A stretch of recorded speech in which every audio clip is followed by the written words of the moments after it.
ପାଞ୍ଚ ବର୍ଷ ଆପଣ ବିଜୁ ଜନତା ଦଳରେ ରହିଲେ। ବିଜୁ ଜନତା ଦଳ ତ ମୋତେ ବ୍ୟବହାର କରିବା ପାଇଁ ନେଇଥିଲା 2014ରେ। କୋଉଠୁ କଥା ବିଗିଡ଼ିବା ଆରମ୍ଭ ହେଲା? ମୁଁ କିଏ ନବୀନ ପଟ୍ଟନାୟକ କିଏ, ସେ ୟୁଜ୍ ଆଣ୍ଡ ଥ୍ରୋ ଟାଇପ୍ର ରାଜନୀତି କରନ୍ତି। କିଏ ଆପଣଙ୍କ ବିରୁଦ୍ଧରେ ଚକ୍ରାନ୍ତ କରିଥିଲେ ବିଜୁ ଜନତା ଦଳରେ ବୋଲି ଆପଣଙ୍କୁ ଲାଗୁଛି? ଆମର ସେ ସମୟରେ ଯେ ମନ୍ତ୍ରୀ ଥିଲେ ବିଜୁ ଜନତା ଦଳର ସୁପ୍ରିମୋ ନବୀନ ପଟ୍ଟନାୟକ ଆପଣ ନବୀନ ପଟ୍ଟନାୟକ ଏତେ ଇନୋସେଣ୍ଟ ଭାବନ୍ତୁ ନାହିଁ, ଭଦ୍ର ଲୋକ ଭାବନ୍ତୁ ନାହିଁ। ଭଲ ଲୋକ ନୁହନ୍ତି କି? ଯାହାକୁ କୁହନ୍ତି ସେଲଫିସ୍, ବହୁତ ସେଲଫିସ୍ ଲୋକ। 14-24 ପୁଣି ପାର ହେଇଗଲେ ମୋଦିଜୀଙ୍କ ଆଶୀର୍ବାଦରେ ପ୍ରଧାନମନ୍ତ୍ରୀ ଆବାସ ବି ବିଜୁ ପକ୍କା ଘର, ଟଙ୍କିକିଆ ଚାଉଳ ଥିଲା ତାକୁ ମାଗଣା କରିଦେଲେ, ସେ ବି ନବୀନ ପଟ୍ଟନାୟକର। ଇଏ 5 ବର୍ଷ ୟେସ୍ କହିଲେ କି ୟେସ୍ ତ କହିଲେ ନା, ଓକେ କହିଲେ, କିନ୍ତୁ କିଛି କଲେ ନାହିଁ। ଯେଉଁମାନେ ଅନ୍ୟ କିଛି ଫସଲ କରୁଥିଲେ ସେମାନେ ଧାନ ଚାଷ ପ୍ରତି ଆଗ୍ରହୀ ହେଉଛନ୍ତି। ୟାଦ୍ୱାରା ରାଜ୍ୟର ଅନ୍ୟ ସବୁ ଫସଲ ଉଜୁଡ଼ି ଯିବନି ତ? ଧାନ ବାହାରେ ବହୁତ ସ୍କୋପ୍ ଅଛି, ସମସ୍ତେ ଧାନ ବାହାରକୁ ଯାଆନ୍ତି। ଖାସ୍ କରି ନବରଙ୍ଗପୁର ଦେଇକି ଗୋ ଚାଲାଣ ଅନ୍ୟ ରାଜ୍ୟକୁ ହେଉଥିବାର ବହୁତ ଅଭିଯୋଗ ଆସେ। ସନାତନୀ ଧର୍ମରେ ଗୋ ଗାଈ ବା ମାତା ବୋଲିକୁ ସେ ଯେଉଁ ସଚେତନ ହେଇଯିବେ ତାହେଲେ ଗୋ ଚାଲାଣ ବନ୍ଦ ହେଇଯିବ। ଓଡ଼ିଶାରେ କ'ଣ 2 ବର୍ଷ ଭିତରେ ଏମିତି ଜିନିଷ ବଦଳିଛି? ଏମାନେ ସୋସିଆଲ ମିଡ଼ିଆରେ ଭଲ କ୍ରିଟିସାଇଜ୍ କରୁଛନ୍ତି ଆମ ସରକାରକୁ। ଆମେ ସେଇଠି କେଉଁଠି ପଛେଇ ଯାଇଛୁ କି ଧେମେଇ ଯାଇଛୁ। ନମସ୍କାର, କହୁଛି ଓଡ଼ିଶାକୁ ସ୍ୱାଗତ କରୁଛି ମୁଁ ହୃଷିକେଶ। ଆଜିର ଅଧ୍ୟାୟରେ ଆମ ସହିତ ଅଛନ୍ତି ନବରଙ୍ଗପୁରର ମାନ୍ୟବର ସାଂସଦ ଶ୍ରୀଯୁକ୍ତ ବଳଭଦ୍ର ମାଝୀ। ଗୋଟିଏ ସାଧାରଣ କୃଷକ ପରିବାରରେ ଜନ୍ମଲାଭ କରି ନିଜର ପରିଶ୍ରମ ବଳରେ ସେ ଇଞ୍ଜିନିୟରିଂ ଡିଗ୍ରୀ NIT ରାଉରକେଲାରୁ ହାସଲ କରିଥିଲେ। ଏହାପରେ ଭାରତୀୟ ରେଳ ସେବାରେ ନିଯୁକ୍ତି ପାଇ 3 ଦଶନ୍ଧି ଧରି ସେ ଲୋକସେବା କରିଥିଲେ। 2014 ମସିହାରେ ସେ ନବରଙ୍ଗପୁରର ସାଂସଦ ଭାବରେ ନିର୍ବାଚିତ ହୋଇଥିଲେ ଓ ପୁଣି ଥରେ 2024 ମସିହାରେ ସେ ନବରଙ୍ଗପୁରର ମାନ୍ୟବର ସାଂସଦ ଭାବରେ ନିର୍ବାଚିତ ହୋଇଛନ୍ତି।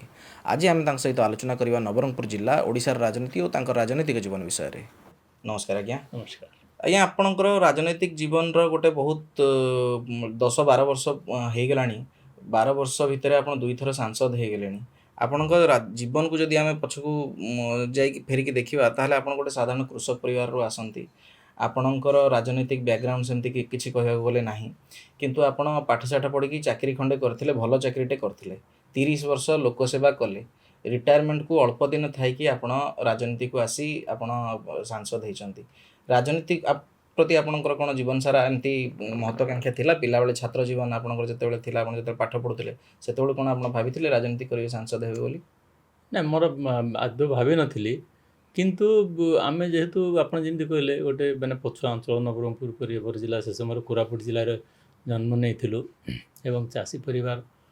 ରୋଡ଼ ରାସ୍ତା ବି ଭଲକି ନଥାଏ, କିନ୍ତୁ ଗାଁରୁ 1929 ମସିହାରୁ ସେଇଟା ପ୍ରାଇମେରୀ ସ୍କୁଲ ଆମ ଗାଁରେ ଥିଲା।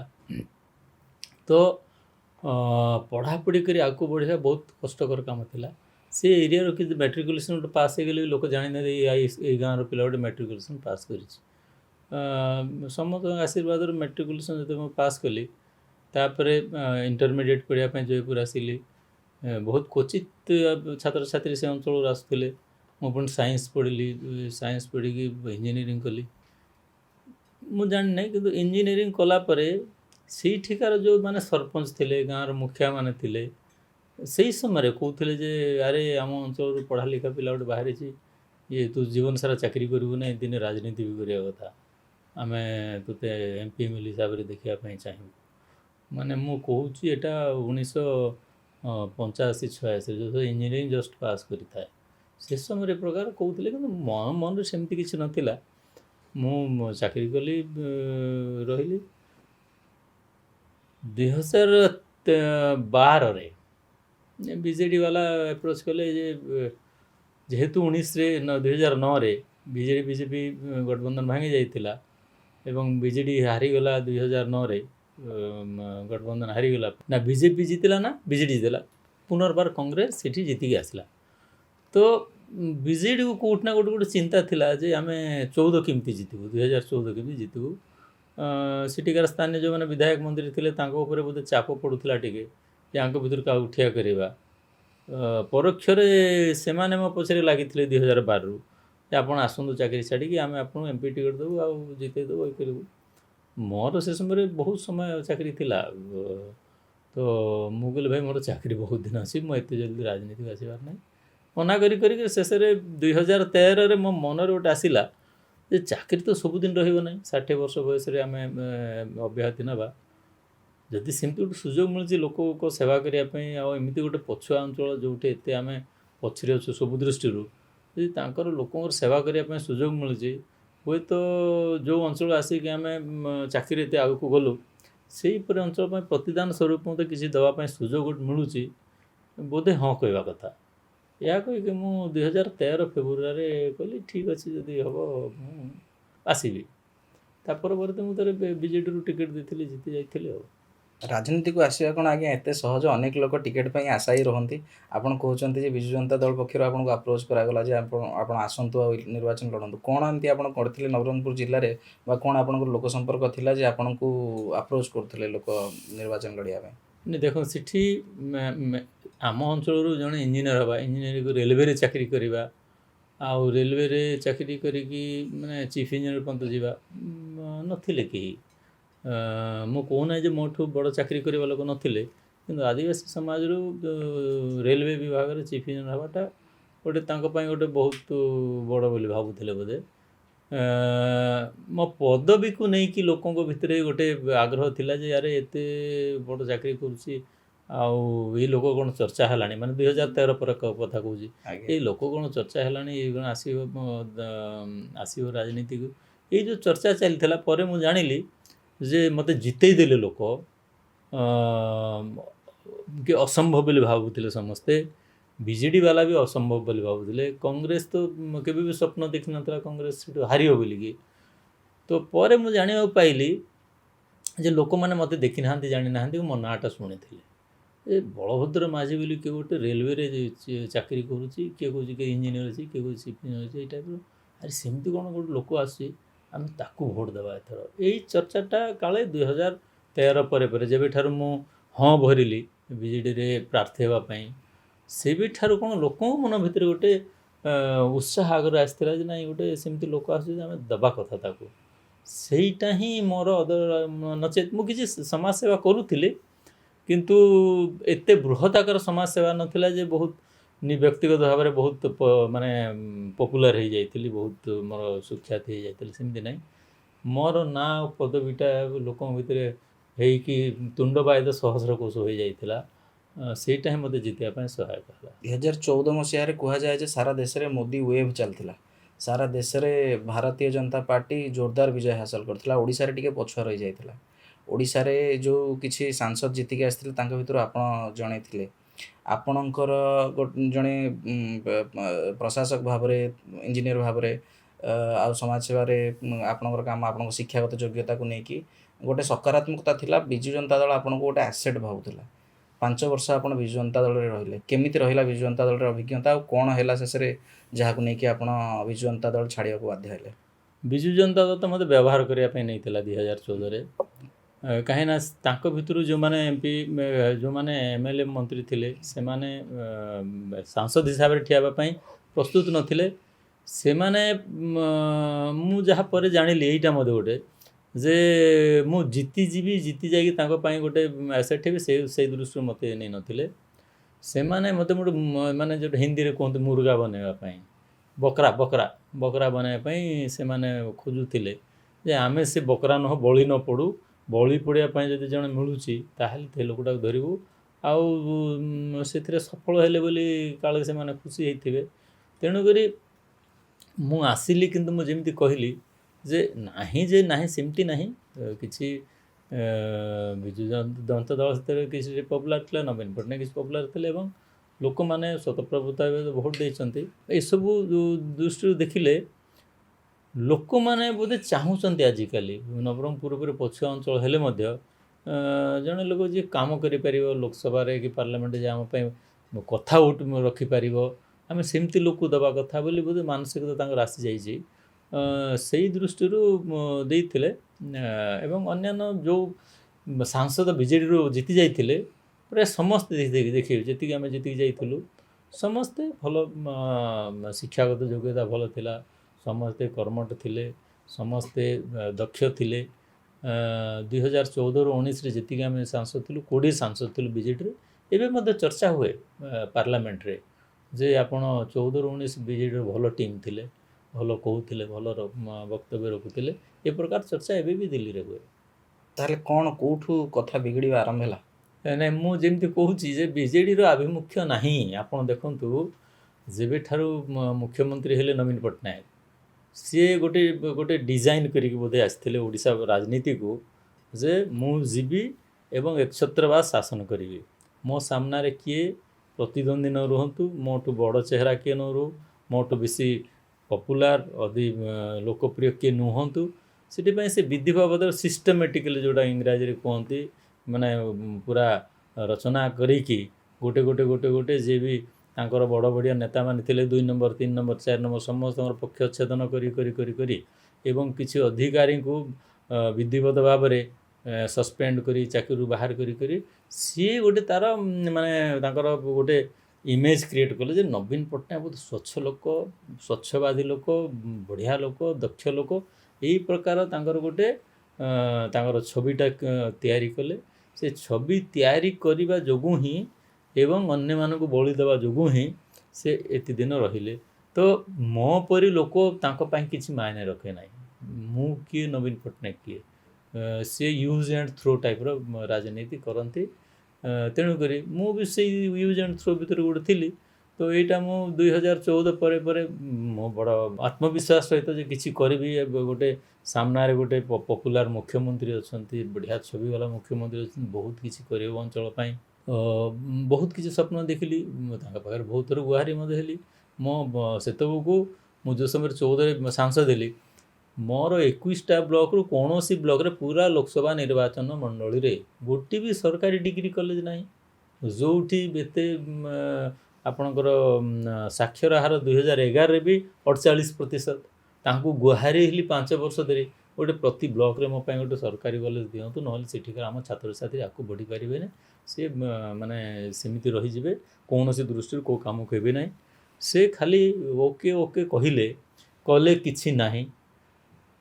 14ରୁ 19 ଭିତରେ 16ରେ ଗୋଟେ କେନ୍ଦ୍ର ସରକାରଙ୍କର ଅନୁଦାନରୁ ମଡ଼େଲ ଡିଗ୍ରୀ କଲେଜ ଗୋଟେ ନବରଙ୍ଗପୁରରେ ହେଲା। 2017ରେ ମଡ଼େଲ ଡିଗ୍ରୀ କଲେଜ ଗୋଟେ ମାଲକାନଗିରିରେ ହେଲା। ଇଏ 5 ବର୍ଷ ଏସ୍ କହିଲେ କି ଏସ୍ ତ କହିଲେ ନା, ଓକେ କହିଲେ, କିନ୍ତୁ କିଛି କଲେ ନାହିଁ। ତେଣୁକରି ସେ ଗୋଟେ କାରଣ ଥିଲା। ତାପରେ ମୁଁ ଦେଖିଲି ଯେ ସେଇ ଦଳର ଯେଉଁ କିଛି କାର୍ଯ୍ୟକର୍ତ୍ତା, ନେତା, ପ୍ରଭାରୀ, ଜିଲ୍ଲା ପ୍ରଭାରୀ ମାନେ ତାଙ୍କର ବିଶେଷ କରିକି 2017 ନିର୍ବାଚନ ପରେ ବହୁତ ମାନେ ଚକ୍ରବ୍ୟୁହ କରିକି ବିଧିବଦ୍ଧ ଭାବରେ ସେ ଯିବେ, ଧରନ୍ତୁ କାଲିକି ଯିବେ ନବରଙ୍ଗପୁର, ଆଜି ସନ୍ଧ୍ୟା 7-8ଟା ବେଳକୁ କହିବେ ଆମେ ଆସୁଛୁ ନବରଙ୍ଗପୁର। ମୁଁ ସେତେବେଳକୁ ଦିଲ୍ଲୀରେ ଥିବି କି କେଉଁ କମିଟି ଟୁର୍ରେ ଥିବି, ମୁଁ ପହଞ୍ଚି ପାରିବିନି। ସେ ଆସି ରିପୋର୍ଟ କରିବେ, ନବୀନ ପଟ୍ଟନାୟକ ତ ତା ନାହିଁ, ତାଙ୍କର ମୁଁ ନାଁ ନେବି ନାହିଁ, ତାଙ୍କର ଯେ ସେକେଣ୍ଡ ଇନ୍ କମାଣ୍ଡ ସହାୟକ so called left hand right hand, ତାଙ୍କୁ ଆସି କହିବେ ମୁଁ ଯାଇଥିଲି ପ୍ରଭାରୀ ହିସାବରେ, ସମସ୍ତେ ଥିଲେ, 4000 ଲୋକ ଥିଲେ, MP ଆସିଲେ ନାହିଁ। ଏ ପ୍ରକାର ଗୋଟେ ମୋର CR ଖରାପ ଲେଖିବାର ରଚନା 2017ରୁ ଆରମ୍ଭ ହେଲା। ଏବଂ ଆମ କାର୍ଯ୍ୟକର୍ତ୍ତାମାନେ କହୁଥାନ୍ତି, ଆଜ୍ଞା ଆଉ ଆପଣ 2019ରେ ଟିକେଟ୍ ନେଇ ଆସନ୍ତୁ ଆଜ୍ଞା, ଆମେ ସବୁ ଅଛୁ। ଆଉ ମୁଁ କହିଲି କ'ଣ ଟିକେଟ୍ରେ କିଛି ଅସୁବିଧା ଅଛି କି? ନାଇଁ ଆମକୁ ଟିକେ ଭଲ ଲାଗୁନି। ଭଲ କ'ଣ ଲାଗିବା, ଆମେ ତ କାମ କରୁଛୁ, ନବୀନ ପଟ୍ଟନାୟକ ସବୁ ଜାଣୁଛନ୍ତି ମୁଁ କ'ଣ କରୁଛି, ଆଉ ମୁଁ ତ ତାଙ୍କ ସାଙ୍ଗରେ ସିଧାସଳଖ କଥାବାର୍ତ୍ତା ହେଇକି ତାଙ୍କର ପରାମର୍ଶ ନେଇକି କରୁଛି, ଏଥିରେ ତୁମକୁ କାହିଁ ସନ୍ଦେହ ହେଉଛି? ତ ମୁଁ ଏଟାକୁ ବିଶ୍ୱାସ କରୁନଥିଲି ଯେ ଏ ପ୍ରକାର କିଛି ଚାଲିଥିବ। ଏମିତି ହେଇ ଆସିଗଲା 2019 ନିର୍ବାଚନ ଡିକ୍ଲେୟାର ବି ହେଇଗଲା। 2008 ମାର୍ଚ୍ଚରେ ଡିକ୍ଲେୟାର ହେଇଥିଲା। ମୁଁ ସେତେବେଳକୁ ଏରିଆରେ ନବୀନ ପଟ୍ଟନାୟକ ଆଉ ତାଙ୍କ ଦଳର ଚିହ୍ନର ଗୁଣଗାନ କରୁଛି। 8, 9, 10 ପର୍ଯ୍ୟନ୍ତ ସେଠି ଅଛି। ଆମର ସେ ସମୟରେ ଯେ ମନ୍ତ୍ରୀ ଥିଲେ ତାଙ୍କୁ ମୁଁ କହିଲି, ଆରେ ଭାଇ କ'ଣ ଏପଟେ ପତ୍ର ପତ୍ରିକାରେ ବାହାରିଲାଣି ଯେ ମୋର ଟିକେଟ୍ କରୁଛି, ଏଇଟା ଟିକେଟ୍ କରିଲେ କିଛି ନାହିଁ, ମୁଁ କ'ଣ ଠେକା ନେଇକି ଆସିଛି ନା କ'ଣ? ସତଟା କ'ଣ? ନାଇଁ ସେମିତି ତ କିଛି ନାହିଁ, ଆଲୋଚନା ସେମିତି କିଛି ନାହିଁ। ଏଇ ଟାଇପ୍ର ହେଇକି ମୁଁ ଦେଖିଲି ଇଲେକ୍ସନ୍ ଡିକ୍ଲେୟାର ହେଇଗଲା 8 ତାରିଖରେ, 9, 10, 11, 12 ପର୍ଯ୍ୟନ୍ତ କିଛି ନାହିଁ, ଡାକର ନାହିଁ। ଦିନେ ଏମିତି ଗୋଟେ ଜାଗାରେ କଥା ହେଲା ବେଳକୁ କିଛି ତାଙ୍କ ଭିତରୁ ବସିଥିଲେ, ଗୋଟେ ଅଭିଭୁକ୍ତ କୋରାପୁଟର ବୋଧେ ମୁଖ୍ୟ କାର୍ଯ୍ୟକର୍ତ୍ତା ମାନେ, ନେତାମାନେ ବସିଥିଲେ। ତା ଭିତରୁ କିଛି ଜଣ ମୁଁ ଖାଇବାକୁ ଡାକିଥିଲି, ତ ଆସିଲେ, ଖାଇଲେ, ଗଲେ। ତା ପରଦିନ ଜଣେ ଭଦ୍ର ବ୍ୟକ୍ତିଙ୍କୁ ଫୋନ୍ କଲି, ସେଠିକାର ବରିଷ୍ଠ ଜଣେ ନେତାଙ୍କୁ। ସେ କହିଲେ କ'ଣ ବଳଭଦ୍ର ଭୋଜି ଭାତକୁ ଡାକୁଛ, ଆମକୁ ଡାକୁନ? ମୁଁ କହିଲି ଇଏ କେମିତି ଜାଣିଲେ ଭୋଜି ଭାତ କଥା? ମୁଁ ତ କିଛି ଲୋକକୁ ଡାକିଥିଲି, ତାମାନେ ସମସ୍ତେ ଏକା ପାଖରେ ଥିଲେ। ମୁଁ କହିଲି ଯେତେ ଜାଣିଲେଣି ଭୋଜି ଭାତ କଥା, ତାମାନେ ଗୋଟେ ପାଖରେ ଥିବେ, ସେଠୁ ମୁଁ କହିଲି ଆଉ କ'ଣ ତାହେଲେ ସାର୍ କ'ଣ ଖବର କ'ଣ? ନାଇଁ ସରି ଆମେ ଜଣଙ୍କର ଭାଇଙ୍କୁ ଆକୋମୋଡେଟ୍ କରିବା ପାଇଁ ତୁମକୁ ଆମେ ଏମ୍ପି ଟିକେଟ୍ ଦେଇପାରୁନୁ। ମୁଁ କହିଲି ଆପଣ କାହିଁ ସରି କହୁଛନ୍ତି? ମୋର କ'ଣ ଠେକା ନେଇଛି ନା କ'ଣ? ଏଇଟା ତ ନବୀନ ପଟ୍ଟନାୟକ ପ୍ରାଇଭେଟ୍ ପ୍ରପର୍ଟି, ସେ ଯାହାକୁ ଚାହିଁବେ ତାକୁ ଟିକେଟ୍ ଦେବେ। ଆପଣ ସରି କୁହନ୍ତୁନି, ବୟୋଜ୍ୟେଷ୍ଠ ବ୍ୟକ୍ତି, ରାଜନୀତିରେ ସବୁ ଚାଲେ ବୋଲି ମୁଁ ଜାଣିଛି, ବାକି ଆପଣ ସରି କହିବା ଦରକାର ନାହିଁ। ସେ ସମୟରେ ମୋତେ ବହୁତ ବାଧିଥିଲା ଯେ ଏଇ ନିର୍ବାଚନ ଡିକ୍ଲେୟାର ହେଇଗଲା, ସେମାନେ ତାଙ୍କର ନିର୍ବାଚନୀ ମିଟିଂ କରୁଛନ୍ତି, ପ୍ରାର୍ଥୀ ଚୟନ ପ୍ରକ୍ରିୟାର ଆଲୋଚନା ହେଉଛି, ଅଥଚ ସିଟିଂ ଏମ୍ପିକୁ ଡାକୁନାହାନ୍ତି। ସେ ଡାକିକି ମୋତେ କହିଦେଇଥାନ୍ତେ ଆପଣଙ୍କୁ ଭୋଟର ଚାହୁଁନାହାନ୍ତି, ସର୍ଭେରେ ଆପଣ ରିପୋର୍ଟ ଖରାପ ବାହାରୁଛି, କାର୍ଯ୍ୟକର୍ତ୍ତା ବିମୁଖ, ଯାହା ବି ଗୋଟେ କହିଥାନ୍ତେ କି ଆପଣଙ୍କୁ ଚାହୁଁନାହାନ୍ତି, ମୁଖିଆ ଚାହୁଁନାହାନ୍ତି, କିଛି କହିଥାନ୍ତେ। ଇଏ କ'ଣ ଭିତରେ ଭିତରେ ମାନେ ମିଟିଂକୁ ଡକାଯାଉନି, ଅଥଚ sorry we are not able to accommodate. ଇଏ କ'ଣ ଜିନିଷ? ସେ ମାନେ ସଂଯୋଗକୁ ମୁଁ ସେ ସମୟରେ ମୋ ଅଫିସରେ ବସିଥାଏ, ସାମ୍ନାରେ କମ୍ପ୍ୟୁଟର ଥିଲା। ମୁଁ କହିଲି ଏହିପରି ପାର୍ଟିରେ ତ ରହିବା କଥା ନାହିଁ। ଏମିତି ବି ଯଦି ମୁଁ ସାଙ୍ଗେ ସାଙ୍ଗେ ମୋର ରେଜିଗ୍ନେସନ୍ ଟାଇପ୍ କରିବା ଆରମ୍ଭ କରିଦେଲି। ଏବଂ ଜଣେ ଦୁଇ ଜଣ ମୋର ଶୁଭାକାଂକ୍ଷୀଙ୍କୁ କଥାବାର୍ତ୍ତା ହେଇକି ମୁଁ ଏ ପ୍ରକାର ଲେଖୁଛି, ଠିକ୍ଠାକ୍ ରହିବ ତ କହିବି, ଆଲୋଚନା କରିବି।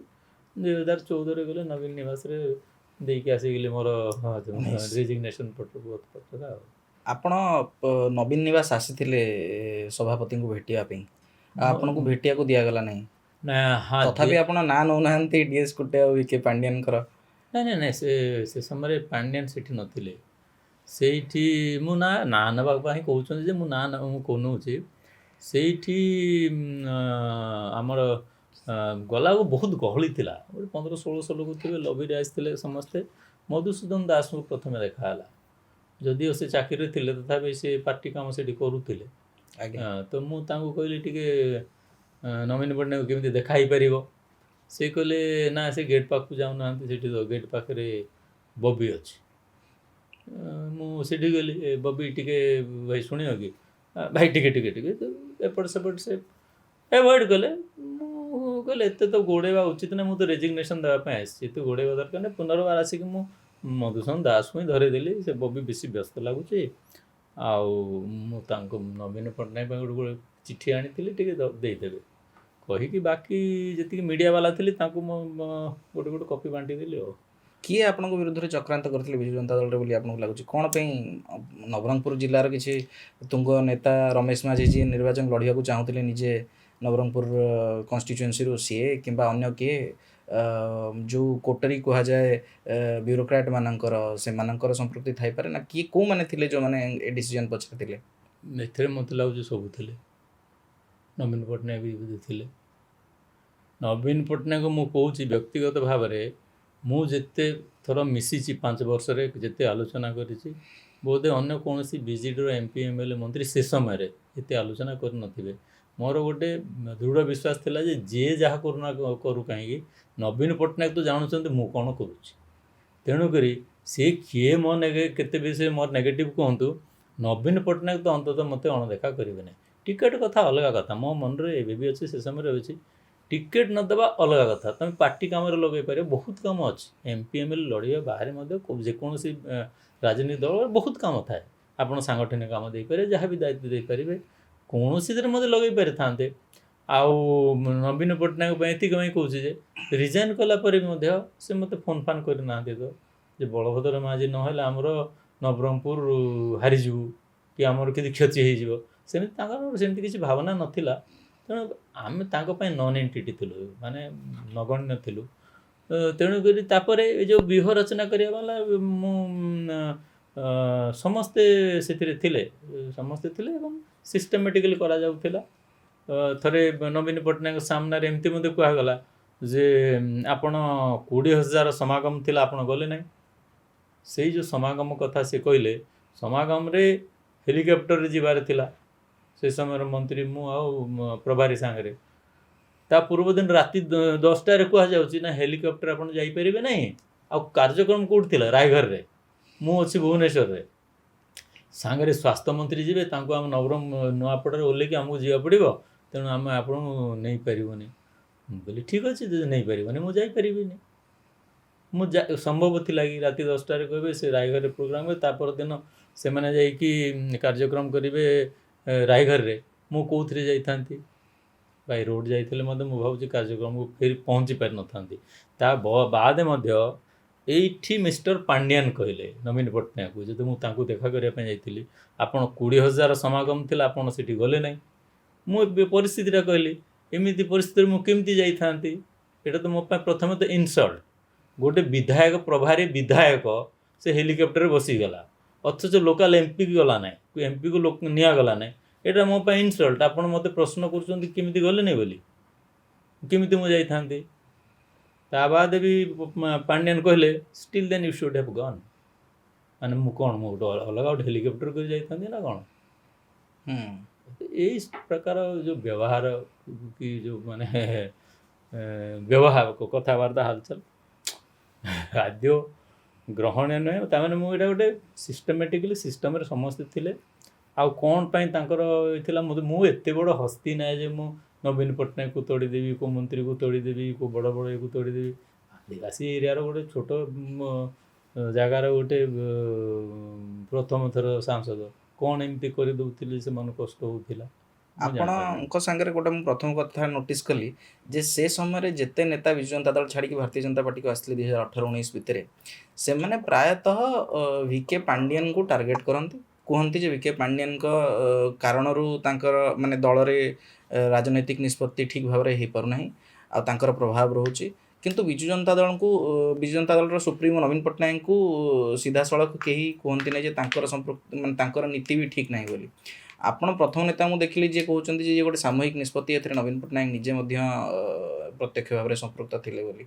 ନବୀନ ପଟ୍ଟନାୟକ ଏବେ ବି କହୁଛନ୍ତି ମୁଁ ସୁପ୍ରିମୋ। 2029 ନିର୍ବାଚନ ମୋ ଲିଡରସିପ୍ରେ ହିଁ ଲଢ଼ାଯିବ ବିଜେଡ଼ି ଦ୍ୱାରା। ବାକି ସବୁ ସାଧାରଣ କାର୍ଯ୍ୟକର୍ତ୍ତା, ଯଦି ବାକି ସବୁ ସାଧାରଣ କାର୍ଯ୍ୟକର୍ତ୍ତା ଆଉ ସେ ସୁପ୍ରିମୋ, ତାକୁ ଘରର ମୁଖିଆକୁ ଦାୟୀ ଦେବେନି ଆପଣ? ଆପଣ ନବୀନ ପଟ୍ଟନାୟକ ଏତେ ଇନୋସେଣ୍ଟ ଭାବନ୍ତୁ ନାହିଁ, ଭଦ୍ର ଲୋକ ଭାବନ୍ତୁ ନାହିଁ, କି ସ୍ୱଚ୍ଛ ଲୋକ ଭାବନ୍ତୁ ନାହିଁ, କି ମାନେ କ'ଣ ଅନକରପ୍ଟେଡ଼ ବୋଲି ଭାବନ୍ତୁ ନାହିଁ। ସେ ଯାହା ବି ହେଉଥିଲା, ସେ ମୁଁ ଯେମିତି କହିଲି ପ୍ରଥମେ ତ ଗୋଟେ ଇମେଜ୍ କ୍ରିଏଟ୍ କଲେ ଏବଂ ପରବର୍ତ୍ତୀ ମୁହୂର୍ତ୍ତରେ କିଛି ଜାଣୁନାହାନ୍ତି ଟାଇପ୍ର ନିଦା ବ୍ରହ୍ମ ପରି ବସୁଥିଲେ, କିନ୍ତୁ ସବୁ ତାଙ୍କର ଜ୍ଞାତସାରରେ ହିଁ ହେଉଥିଲା। ଏମିତି କେବେ ସମ୍ଭବ ନାହିଁ ଯେ ମୁଖିଆଙ୍କର ବିନା ଜ୍ଞାତସାରରେ ସବୁ କିଛି ହେଉଥିଲା, ବାକି ପାଣ୍ଡିଆନ କରିଦେଉଥିଲେ। ପାଣ୍ଡିଆନ ନବୀନ ପଟ୍ଟନାୟକର କ'ଣ କିଛି ନାହିଁ। ଇଏ ତ ଜଣେ ସରକାରୀ ଚାକିରିଆ ଥିଲେ, ଏବେ ଅବଶ୍ୟ ରାଜନୀତି କରୁଛନ୍ତି। ସରକାରୀ ଚାକିରିଆ ଥିଲେ, ଏନି ଟାଇମ୍ ନବୀନ ପଟ୍ଟନାୟକ ସସ୍ପେଣ୍ଡ କରିକି ଚାକିରିରୁ ବାହାର କରିଦେବେ, ଡିସମିସ୍ କରିଦେବେ, ଏକ୍ସପେଲ୍ କରିଦେଇପାରିବେ ଏଜ୍ ମୁଖ୍ୟମନ୍ତ୍ରୀ। ଆପଣ କେମିତି କହିବେ ନବୀନ ପଟ୍ଟନାୟକ ଦାୟୀ ନାହିଁ? ବୋଧେ ଯେଉଁ ନେତାମାନେ କହୁଛନ୍ତି ସେମାନେ ଭଲିକି ନବୀନ ପଟ୍ଟନାୟକକୁ ମାନେ ଚିହ୍ନି ପାରିନାହାନ୍ତି, ଷ୍ଟଡି କରିପାରିନାହାନ୍ତି। କିନ୍ତୁ ଏଥିରେ ସମସ୍ତଙ୍କ ସମ୍ପୃକ୍ତି ଅଛି ଏବଂ ମୁଖ୍ୟତଃ ନବୀନ ପଟ୍ଟନାୟକ। ଶୁଣନ୍ତୁ, ବିଜୟ ମହାପାତ୍ରକୁ କ'ଣ ପାଣ୍ଡିଆନ ହଟେଇଲେ? ରାମକୃଷ୍ଣ ପଟ୍ଟନାୟକକୁ, ଦିଲ୍ଲୀପ ରାୟଙ୍କୁ କ'ଣ ସବୁ ପାଣ୍ଡିଆନ? ନଳିନୀ ମହାନ୍ତି ଏସବୁ କ'ଣ? ହଁ, ସମସ୍ତେ। ପ୍ରଶାନ୍ତ ନନ୍ଦକୁ ବି ବାହାର କରିଥିଲେ, ପରେ ନେଲେ। ଏସବୁ କ'ଣ ପାଣ୍ଡିଆନ ଆଉ ପ୍ୟାରୀମୋହନ ମହାପାତ୍ର କରୁଥିଲେ? ବିଲକୁଲ ନାହିଁ। ନବୀନ ପଟ୍ଟନାୟକଙ୍କ ରାଜନୈତିକ ଚତୁରତାର ଗୋଟେ ଝଲକ ଆପଣଙ୍କ କଥାରୁ ବାରି ହେଉଛି ଯେ ସେ ରାଜନୈତିକ ଚତୁରତାରେ କାମ କରନ୍ତି ଆଉ ପବ୍ଲିକ ଇମେଜ୍ ତାଙ୍କର ଏଇଆ ଯେ ସେ ବହୁତ ସୁନ୍ଦର ପିଲା, ସରଳ ଭଲ ଲୋକ। ଆଜ୍ଞା, ଭଲ ଲୋକ ନୁହନ୍ତି କି? ଶୁଣନ୍ତୁ, ଓଡ଼ିଶାର ଜନସାଧାରଣଙ୍କ ପାଇଁ କିମ୍ବା ଓଡ଼ିଶାର ରାଜନୀତିରେ ଲୋକପ୍ରତିନିଧିମାନଙ୍କ ପାଇଁ କିମ୍ବା ଓଡ଼ିଶାର ଯେଉଁ 25 ବର୍ଷର ତାଙ୍କର ଟେନ୍ୟୁର ରହିଲା, ତାକୁ ନେଇକି ଆପଣଙ୍କର କ'ଣ କମେଣ୍ଟ୍ରି ଯଦି ଆପଣଙ୍କୁ ପଚରାଯାଏ ତାହେଲେ ଆପଣ କ'ଣ କହିବେ? ଶୁଣନ୍ତୁ, ମୁଁ କହିବି 1991-95ରେ ଯେଉଁ ଆପଣଙ୍କର କ'ଣ ଲିବେରାଲାଇଜେସନ୍ ଆଣିଲେ, ଆର୍ଥିକ ଉଦାରନୀତି ଆଣିଲେ ମନମୋହନ ସିଂ, ତାର ପ୍ରକୃତ ରେଭିନ୍ୟୁ ପିକଅପ୍ 2000 ଅନୱାର୍ଡ଼ସ୍ କଲା। 2000 ପରଠୁ ଆପଣ ଦେଖନ୍ତୁ ପୁରା ଭାରତବର୍ଷରେ ପ୍ରତି ପ୍ରଦେଶରେ ରେଭିନ୍ୟୁ ବଢ଼ି ବଢ଼ି ଚାଲିଲା। ସେହି ସମୟରେ ଯିଏ ବି ମୁଖ୍ୟମନ୍ତ୍ରୀ ହେଲେ 2-3 ଥର ଟର୍ମ ରହିଗଲେ। କାହିଁକିନା ରେଭିନ୍ୟୁ ଆସିଲେ କେନ୍ଦ୍ର ଏବଂ ରାଜ୍ୟରେ ଅଟୋମେଟିକ୍ ଆପଣ ନୂଆ ନୂଆ ସ୍କିମ୍ କରିବେ, ଲୋକଙ୍କୁ ସୁବିଧା ଦେବେ, ଲୋକଙ୍କୁ ଲାଗିବ ସରକାର ବଢ଼ିଆ କାମ କରୁଛି। ସେଇ ରେଭିନ୍ୟୁ ପିକଅପ୍ କରିବାରେ ନବୀନ ପଟ୍ଟନାୟକର କ'ଣ ସ୍ପେଶାଲ୍ ଏଫର୍ଟ ଥିଲା? ଲିବେରାଲାଇଜେସନ୍ ଆସିଥିଲା, ମାଇନିଂ ଓପନ୍ କରିଦିଆହେଲା, ମାଇନିଂରୁ ପଇସା ଆସିଲା, କେନ୍ଦ୍ରରୁ ସପୋର୍ଟ ଆସିଲା, ସ୍କିମ୍ ନୂଆ ନୂଆ ହେଲା, ମାଗଣା ଚାଉଳ ଠାରୁ ନେଇକି एंड तेण ହେଇକି ରୋଡ଼ ରାସ୍ତା ହେଇଗଲା ପ୍ରଧାନମନ୍ତ୍ରୀ ସଡ଼କ ମୋଦିଜୀ ବି କଲେ ଇଏ କହିଲେ ଆମେ ରୋଡ଼ ରାସ୍ତା ଆମେ ବନଉଛୁ 99ରୁ 2004 ପର୍ଯ୍ୟନ୍ତ ମୋଦିଙ୍କର ଯେତିକି ସ୍କିମ୍ ହେଲା ଇଏ ତା ମିଶିକି ଥିଲେ ଯେହେତୁ ମୁଖ୍ୟମନ୍ତ୍ରୀ ନବୀନ ପଟ୍ଟନାୟକ କ୍ରେଡ଼ିଟ୍ ସବୁ ମୁଖ୍ୟମନ୍ତ୍ରୀକୁ ଦେଉଥିଲେ ବିଜେପି ନେତା ମନ୍ତ୍ରୀ ମଧ୍ୟ ନ୍ୟାଚୁରାଲି ମୁଖିଆକୁ ଦେବେ ସେ କ୍ରେଡ଼ିଟ୍ଟା ନେଇଗଲେ ସେଇଟା ଏନକେସ୍ କରିକି ଚାଲିଲେ 2009ରେ 2009 ବେଳକୁ କନସୋଲିଡେଟ୍ କରିଦେଲେ ନିଜ ପୋଜିସନ୍ ପ୍ୟାରୀ ମହାନ ମହାପାତ୍ରଙ୍କୁ ନେଇକି ଯେହେତୁ ଚିଫ୍ ସେକ୍ରେଟାରୀ ଥିଲେ ସବୁ ଏସ୍ପି କଲେକ୍ଟରରୁ ଧରିକି 147 MLA କ୍ୟାଣ୍ଡିଡେଟ୍ 21 MP କ୍ୟାଣ୍ଡିଡେଟ୍ କିଏ ହେବେ ଆଗରୁ ସେଟ୍ କରିଦେଲେ ତାପରେ ଇଲେକ୍ସନ୍ ଡିକ୍ଲେୟାର ହେଲା ପରେ କହିବେ ତମେ ଯଦି 50 MLA କି ଭାଗ ଥିଲା 63 MLA ବିଜେପିର ଏବଂ 9 MP ବିଜେଡ଼ିର ସେ କହିଲେ 6 ନେବ କି 63 ଜାଗାରେ 50 ନେବ କି 30 ନେବ କି 40 ନେବ କି ତାହେଲେ ଗଠବନ୍ଧନ ରହିବ ତାମାନେ କ'ଣ ଏଇଟା ପୂର୍ବ ପ୍ରସ୍ତୁତ ହେଇଥିଲା ତାଙ୍କର 147 21 ରେଡ଼ି ଥିଲେ ଆମେ ଏମିତି କହିଲେ ସେମାନେ ରାଜି ହେବେନି ଅଟୋମେଟିକ୍ ଆମେ ଭାଙ୍ଗିଦେବୁ ଆମେ ଲଢ଼ିଲେ ଏକାକି ଜିତିଯିବୁ এইটা କରିକି ସେ 47ରେ 2009ରେ ସରକାରକୁ ଆସିଗଲେ ତାପରେ ସେ ଫ୍ଲୋରେ ଚାଲିଲେ 14ରେ ମୋଦିଜୀ ଆସିଲେ ସେ ପୁଣି ଆହୁରି ରେଭିନ୍ୟୁ ମୋଦିଜୀ ଆସିଲା ପରେ ଆହୁରି ଧୁମ୍ ବଢ଼ିଲା ତେଣୁକରି 14ରୁ 24 ପୁଣି ପାର ହେଇଗଲେ ମୋଦିଜୀଙ୍କ ଆଶୀର୍ବାଦରେ ମୋଦିଜୀ ଆସିଲା ପରେ ଯେଉଁ ରେଟ୍ରେ ରୋଡ଼ ରାସ୍ତା ଇଏ ତେଣେ ହେଲା ବିଜୁଳି ପାଣି ସଡ଼କ ଠାରୁ ନେଇକି ଇଏ ମୋର କହିବା ସବୁ ନବୀନ ପଟ୍ଟନାୟକର ସେ ପ୍ରଧାନମନ୍ତ୍ରୀ ଆବାସ ବି ପକ୍କା ଘର ଟଙ୍କିକିଆ ଚାଉଳ ଥିଲା ତାକୁ ମାଗଣା କରିଦେଲେ ସେ ବି ନବୀନ ପଟ୍ଟନାୟକର ଏ ପ୍ରକାର କରିକି ସେ କ୍ରେଡ଼ିଟ୍ ନେଇକି ପାର ହେଇଗଲେ ତେଣୁକରି ଇଏ ଚତୁର ରାଜନେତା ନିଶ୍ଚିତ ଭାବରେ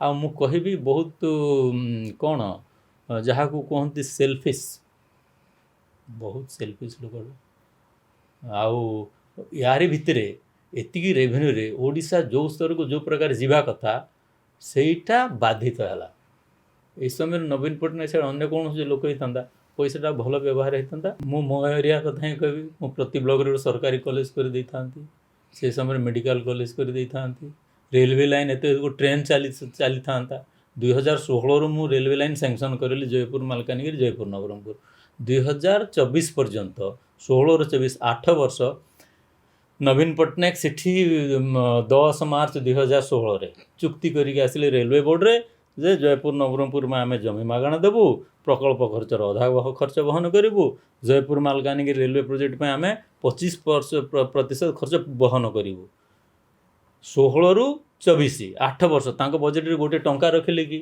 ମାଗଣା ଜମି ଦେବା ପାଇଁ ଗୋଟେ ଟଙ୍କା ରଖିଲେ କି 25% ଦେବା ପାଇଁ ଏପରିକି ଯେଉଁ କାଗଜପତ୍ର ରେଲୱେ ବିଭାଗ ତାଙ୍କ ଭୂମି ଅଧିଗ୍ରହଣ ପାଇଁ ସେ ଦେଇଥିଲେ ରାଜ୍ୟ ସରକାରକୁ ସେ ଥଣ୍ଡା ଅବସ୍ଥାରେ ପଡ଼ିକି ଥିଲା ଡବଲ ଇଞ୍ଜିନ୍ ସରକାର ଆସିଲା ପରେ ମୋହନ ମାଝୀଙ୍କ ନେତୃତ୍ୱରେ 2024 ଠାରୁ 2 ବର୍ଷ ଭିତରେ ଆମେ ଆପାତତଃ ସବୁ କମ୍ପନସେସନ୍ ପେମେଣ୍ଟ କରିସାରିଛୁ ବର୍ଷା ପରେ ପରେ ରେଲୱେ ଲାଇନ୍ ଆରମ୍ଭ ହେଇଯିବ ଅତଏବ ଏହିପରି ଆହୁରି ଗୁଡ଼େ ରେଲୱେ ପ୍ରୋଜେକ୍ଟ ଆହୁରି ଗୁଡ଼େ ମେଡ଼ିକାଲ କଲେଜ ଆହୁରି ଗୁଡ଼େ କଲେଜ କିଛି ୟୁନିଭର୍ସିଟି ଇରିଗେସନ୍ ପ୍ରୋଜେକ୍ଟ ମୋ ପାଇଁ ବହୁତ ବଡ଼ ପ୍ରାୟୋରିଟି ଏମାନେ ଅଯଥାରେ ଟ୍ରିବ୍ୟୁନାଲକୁ ଗଲେ ମହାନଦୀ ବିବାଦ ଦ୍ୱାରା ମୋର 3ଟା ଇରିଗେସନ୍ ପ୍ରୋଜେକ୍ଟ ଠପ୍ ହେଇକି ପଡ଼ିଛି ଯାହାର ସମାଧାନ ଏବେ ଆମେ ଚେଷ୍ଟା କରୁଛୁ ତାକୁ ହଲ୍ କରିବା ପାଇଁ ସବୁ ମିଶିକି ପାଖାପାଖି 70,000 ହେକ୍ଟର ଜମି ଜଳସେଚିତ ହେଇଥାନ୍ତା ପଡ଼ିକି ରହିଲା ଏଗୁଡ଼ାକ ସବୁ ବାଧା ହେଇନଥାନ୍ତା ଜଳସେଚନ ମାନେ କହି ଚାଲିଲେ ଆମେ ବ୍ଲକକୁ ପ୍ରତି 35% ଜଳସେଚିତ କରିବୁ ଶୁଣନ୍ତୁ ଓଡ଼ିଶାରେ ଜଳଭଣ୍ଡାର ଯେତେ ସୁବିଧା ଅଛି ଜଳ ସମ୍ପଦର ଏତେ ଭଣ୍ଡାର ଅଛି ତାଙ୍କ ଅଫିସିଆଲ ୱେବସାଇଟ୍ରେ ଦେଖାଉଛି ଯେ ଏଠିକାର 80% ଚାଷ ଜମି ଜଳସେଚିତ ହେଇପାରିବ କେନାଲ ମାଧ୍ୟମରେ ଆମେ 33% କହିକି 24 ବର୍ଷ ଓଡ଼ିଆଙ୍କୁ ଭୁଆଁ ବୁଲିଲୁ ଯେଉଁଟା ଆପୋଷ ବୁଝାମଣାରେ ଭାଗବଣ୍ଟା ହେଇପାରିଥାନ୍ତା 36 ଟଙ୍କାରେ ଅଯଥାରେ ଅଟକେଇବା ଝଟକେଇବା ପାଇଁ ସେମାନେ ଟ୍ରିବ୍ୟୁନାଲକୁ ଗଲେ ଟ୍ରିବ୍ୟୁନାଲ କୌଣସି ୱାର୍ଲଡରେ କୌଣସି ଟ୍ରିବ୍ୟୁନାଲ ସକ୍ସେସଫୁଲ୍ ହେଲାଣି କି ଟ୍ରିବ୍ୟୁନାଲ ଭର୍ଡିକ୍ଟ ଦେଲା ପରେ କୌଣସି ମୁଖ୍ୟମନ୍ତ୍ରୀ ମାନିବ ନାହିଁ ତାପରେ କ'ଣ ମୁଖ୍ୟମନ୍ତ୍ରୀକୁ ଜେଲ୍ କରିବେ ଫାଇନ୍ କରିବେ କ'ଣ ଦଣ୍ଡ ଅଛି ଟ୍ରିବ୍ୟୁନାଲ ସାଧନ ମାନେ ସମାଧାନର ପନ୍ଥା ନାହିଁ ତ ଏହି ପ୍ରକାର ଯେଉଁ ପ୍ରକାର ସିଏ କେଉଁଠି ଅଟକିବେ କେଉଁଠି ଝଟକିବେ ପ୍ରକାର ଯେଉଁ ନେଗେଟିଭ୍ କିଛି ଚିନ୍ତାଧାରା ରଖି କାମ କରୁଥିଲେ ଲୋକଙ୍କୁ ଭୋକୁଆ ବନାଉଥିଲେ ଓଡ଼ିଆ କିନ୍ତୁ ବୁଝିପାରୁନଥିଲେ ଏଇସବୁ ହେଇନଥାନ୍ତା ଶିକ୍ଷାରେ ଆମେ ବହୁତ ତାକୁ ନେଇ ଯାଇଥାନ୍ତୁ ସ୍କୁଲ କଲେଜ ଗୁଡ଼ାଏ ଖୋଲି ଯାଇଥାନ୍ତା ସ୍କିଲ୍ ଡେଭଲପମେଣ୍ଟରେ ଆମେ ଏବେ ବି ପଛୁଆ ଅଛୁ। 3 ବର୍ଷ ନୂଆ ଶିକ୍ଷାନୀତି ତାଙ୍କ ଥିବା ଭିତରେ 21ରୁ ଲାଗୁ ହେଲାଣି 24 ପର୍ଯ୍ୟନ୍ତ ନୂଆ ଶିକ୍ଷା ନୀତି କାହିଁକି ଲାଗୁ କଲେନି, ଯେଉଁଟାକି ସ୍କିଲ୍ ବେସ୍ ବ୍ରଡ୍ ବେସ୍ ମଡ଼ର୍ଣ୍ଣ ଚିନ୍ତାଧାରା ନେଇକି, ଆଧୁନିକ ଚିନ୍ତାଧାରା ନେଇକି ଭାରତକୁ ବିଶ୍ୱଗୁରୁ କରିବା ପାଇଁ ଲକ୍ଷ ଲକ୍ଷ ଲୋକଙ୍କର ମତାମତ ନେଇକି ନୂଆ ଶିକ୍ଷା ନୀତି ତିଆରି ହେଇଛି, ତାକୁ ଇମ୍ପ୍ଲିମେଣ୍ଟ କଲେ ନାହିଁ। ନୂଆ ଏଗ୍ରିକଲଚର କଲୁ ବୋଲି କହିଲେ କ'ଣ ବଜେଟ୍, କିନ୍ତୁ ଯେଉଁଟା ମୋଦିଜୀ କହିଲେ ସଏଲ୍ ହେଲ୍ଥ କାର୍ଡ଼ ପାଇଁ କେତେଟା ସେ ସଏଲ୍ ଟେଷ୍ଟିଂ ଲ୍ୟାବୋରେଟୋରୀ ଇନଷ୍ଟଲ୍ କରିଛନ୍ତି। ଏଇଠିକାର କଞ୍ଚାମାଲ ଯାଇକି କୋଇଲା ଯିବ ଅନ୍ୟ ଜାଗାରେ, ଏଇଠିକାର ଲୁହାପଥର ଯିବ। ଦେଖନ୍ତୁ, ଫାଷ୍ଟ ପ୍ରଡକ୍ସନ୍ ଛାଡ଼ିଦେଲେ, ମାନେ ଫାଷ୍ଟ ହ୍ୟାଣ୍ଡ ପ୍ରଡକ୍ସନ୍ ଛାଡ଼ିଦେଲେ ଯେକୌଣସି ଜିନିଷ, ସେକେଣ୍ଡାରୀ ପ୍ରଡକ୍ସନ୍ କ'ଣ ଅଛି ଆମର, ଟର୍ସିଆରୀ ପ୍ରଡକ୍ସନ୍ କ'ଣ ଅଛି ଆମର? ଲୁହା ଏଠି ପ୍ରଡକ୍ସନ୍, ଲୁହା ହେଲା ପରେ ଗୋଟେ ରିମ୍ ତିଆରି ହେଉଛି କି, ଗୋଟେ ଟ୍ୟୁବ୍ ତିଆରି ହେଇପାରୁଛି କି, ଗୋଟେ ମୋଟରସାଇକେଲ ହେଉଛି କି, ଗୋଟେ ଛୁଞ୍ଚି ବନେଇବା କାରଖାନା ହେଉଛି କି, ମାନେ ଲୁହା ସହିତ ସବୁ କଥା ମୁଁ କହୁଛି। କୋଇଲା ଅଛି, ଏ ଟୁ ଜେଡ୍ ଏଠି ମିନେରାଲ୍ ଅଛି, ସୁନା ଅଛି, ହୀରା ବି ଅଛି। ଆମର କେଉଁଟା ସେକେଣ୍ଡାରୀ ଟର୍ସିଆରୀ କେଉଁଟା? ସିଲେଇ ମେସିନ୍ ଏଠି ଗୋଟେ ହେଇପାରୁଛି କି, କାର୍ ତିଆରି ହେଇପାରୁଛି କି, ସାଇକେଲ ତିଆରି ହେଇପାରୁଛି କି, କ'ଣ ତିଆରି ହେଉଛି, କେଉଁ ଫ୍ୟାକ୍ଟ୍ରିଟା ଅଛି, କେଉଁଥିରେ ହାଇଲି ସ୍କିଲ୍ ଲୋକ ଏମ୍ପ୍ଲୟ ହେଲା ପରେ ଅଛନ୍ତି? ପିଲା ଆମର ସବୁ ଯାଉଛନ୍ତି କେବଳ ଅଣପଢ଼ିଆ, ମାନେ ଅଣପଢ଼ା ଅଣଶିକ୍ଷିତ ହିଁ ନାହିଁ, ପଢ଼ା ଲେଖା ପିଲା ବି ଦାଦନ ଯାଉଛନ୍ତି। କାହିଁକି? ଏଠି ସ୍କୋପ୍ ନାହିଁ। ସେ ପ୍ରକାର ସ୍କୋପ୍ 24 ବର୍ଷ ଭିତରେ କ୍ରିଏଟ୍ କରାଯାଇପାରିଥାନ୍ତା। 24 ବର୍ଷରେ ଅନେକ ଜିନିଷରେ ଓଡ଼ିଶା ପଛୁଆ ରହିଗଲା ବୋଲି ଆପଣ ପଏଣ୍ଟ ଆଉଟ୍ କରୁଛନ୍ତି। ହଁ, ଏବେ 2 ବର୍ଷ ହେଲା ଭାରତୀୟ ଜନତା ପାର୍ଟିର ସରକାର ଅଛି କେନ୍ଦ୍ରରେ, ଭାରତୀୟ ଜନତା ପାର୍ଟିର ସରକାର ଅଛି ରାଜ୍ୟରେ, ସାଂସଦ ବିଧାୟକ ବି ଆପଣମାନେ ଅଛନ୍ତି। ତ ବର୍ତ୍ତମାନ ଟ୍ରିପଲ୍ ଇଞ୍ଜିନ୍ର ସରକାରରେ, ଡବଲ୍ ଇଞ୍ଜିନ୍କୁ ଆଗକୁ ଯାଇକି ଟ୍ରିପଲ୍ ଇଞ୍ଜିନ୍ ସରକାରରେ ଓଡ଼ିଶାରେ କ'ଣ 2 ବର୍ଷ ଭିତରେ ଏମିତି ଜିନିଷ ବଦଳିଛି, ବା ଆପଣଙ୍କୁ ପୂର୍ବତନ ମୁଖ୍ୟମନ୍ତ୍ରୀ ନବୀନ ପଟ୍ଟନାୟକଙ୍କ ଆପ୍ରୋଚ୍ ଆଉ ବର୍ତ୍ତମାନର ମୁଖ୍ୟମନ୍ତ୍ରୀ ଶ୍ରୀ ମୋହନ ଚରଣ ମାଝୀଙ୍କ ଆପ୍ରୋଚ୍ ଭିତରେ କ'ଣଟା ଏତେ ଫରକ ଦେଖାଯାଉଛି, ଯେଉଁଟାକି ଆପଣ ହାଇଲାଇଟ୍ କରିବାକୁ ଚାହିଁବେ?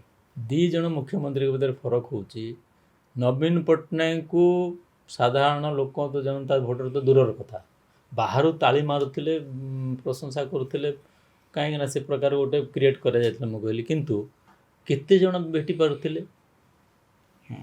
MLA MP କଥା ଦୂର, ମନ୍ତ୍ରୀମାନେ ବି ଭେଟିବାକୁ ଡରୁଥିଲେ, ନଚେତ୍ ଭେଟି ପାରୁନଥିଲେ କି ଭେଟିବାକୁ ସୁଯୋଗ ଦିଆଯାଉନଥିଲା।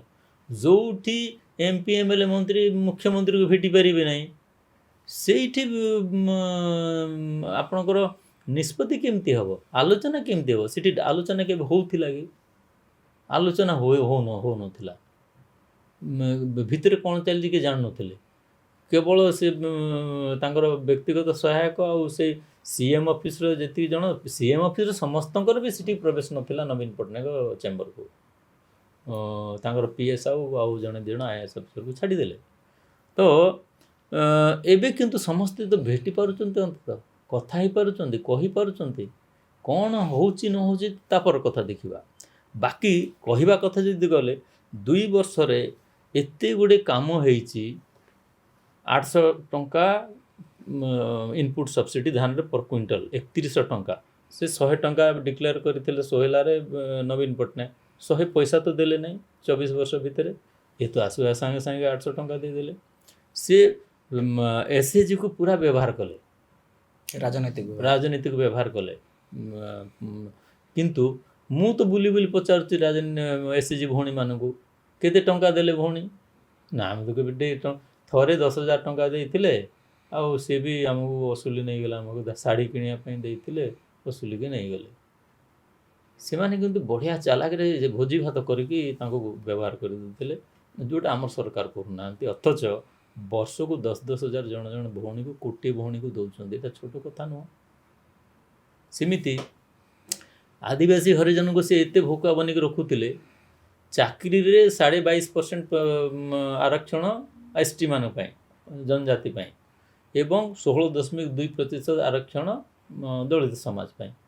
ହାୟର ଏଜୁକେସନରେ ସେ କେତେ ରିଜର୍ଭେସନ୍ ରଖିଥିଲେ, କି କଂଗ୍ରେସ ଯେଉଁଟା ବି ରଖିଥିଲା ତାକୁ କଣ୍ଟିନ୍ୟୁ କଲେ। କେତେ ହାୟର ଏଜୁକେସନରେ 8%, ହାୟର ଏଜୁକେସନ୍ ମାନେ ଇଞ୍ଜିନିୟରିଂ, ମେଡ଼ିକାଲ ଆଉ PG ଏସବୁରେ 8% ଦଳିତମାନଙ୍କ ପାଇଁ ଏବଂ 12% आदिवासी माने अधा इे कहे इे चाकरी भरू ना कहीं योग्य व्यक्ति मिलूना योग्य प्रार्थी मिलूना आपण तो योग्य प्रार्थी करने सीट ही रखी ना पढ़ाई सुजोग ही दौना सेमती किसी सहायता दौना गरीब पिला खावा को ना पिंधा ना बापा माँ जा कुली कर पैसा देकी पढ़े प्राइवेट रे पढ़ डोनेशन सीट रे पढ़ आदिवासी दलित पिला पढ़ी पारे तो यही प्रकार जो भूका बनते से आम सरकार आसवा सागे सागे हटेदेले ये वर्ष ठार 22.5% मेडिकल इंजीनियर आदिवासी पिला ने दाखिला ने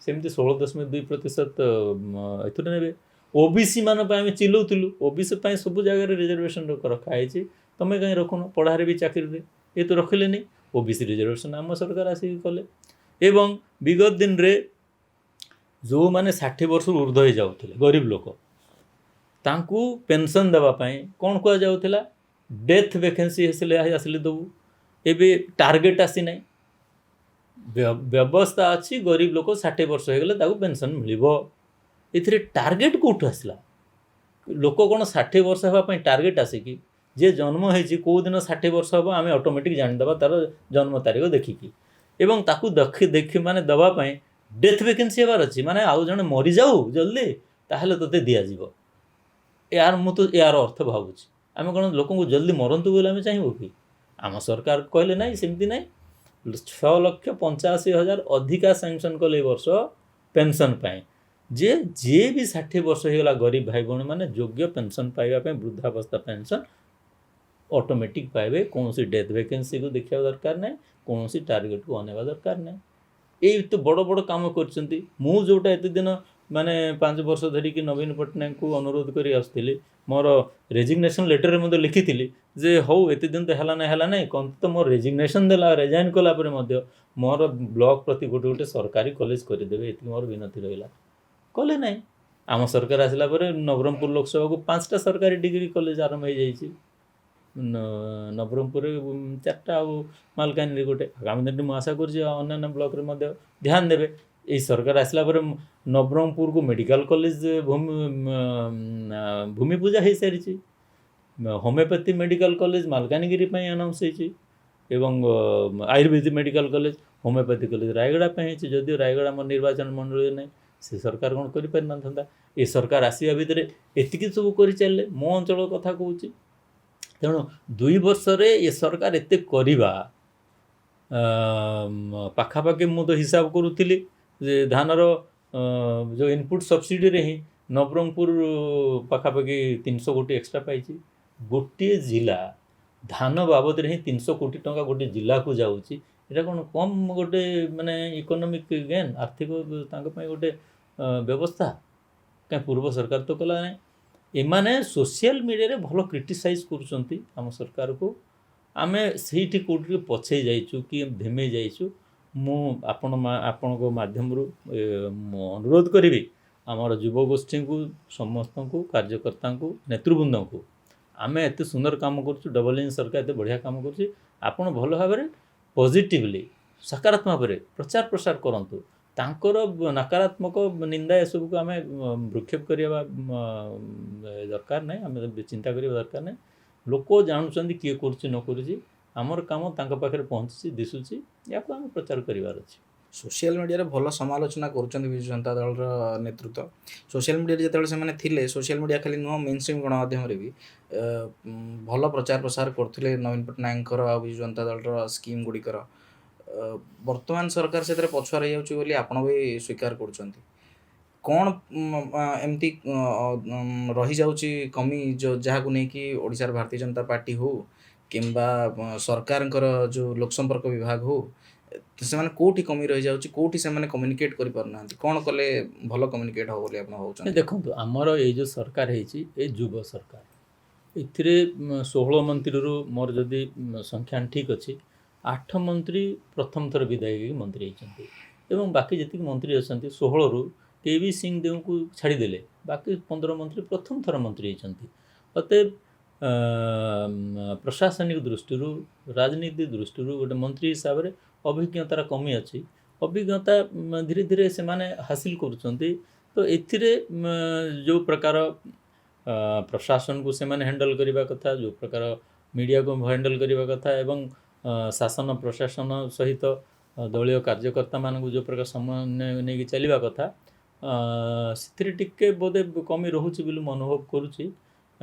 सेटा सुधरी जीव, बहुत जल्दी सुधरी जीव एवं काम कले लोक तो प्रशंसा करुँच तुंड बायद सहस कोश। अतएव काम को तो लोक प्रशंसा करुँच। सोशल मीडिया रे किसी लोग इन्फ्लुएंस होती, समस्ते तो सोशल मीडिया न था किंतु कामर चर्चा तो सब जगह हुए। 2014 ରୁ 2019 मसीहा पर्यंत आप सांसद रहिले, तापर 24 ରୁ 26 पुणी आउ थे सांसद रही 7 वर्ष पाखापाखि आप टर्म पूरा है, मझे 5 वर्ष आप अंचल नवरंगपुर भी कम कर राजनेता भाव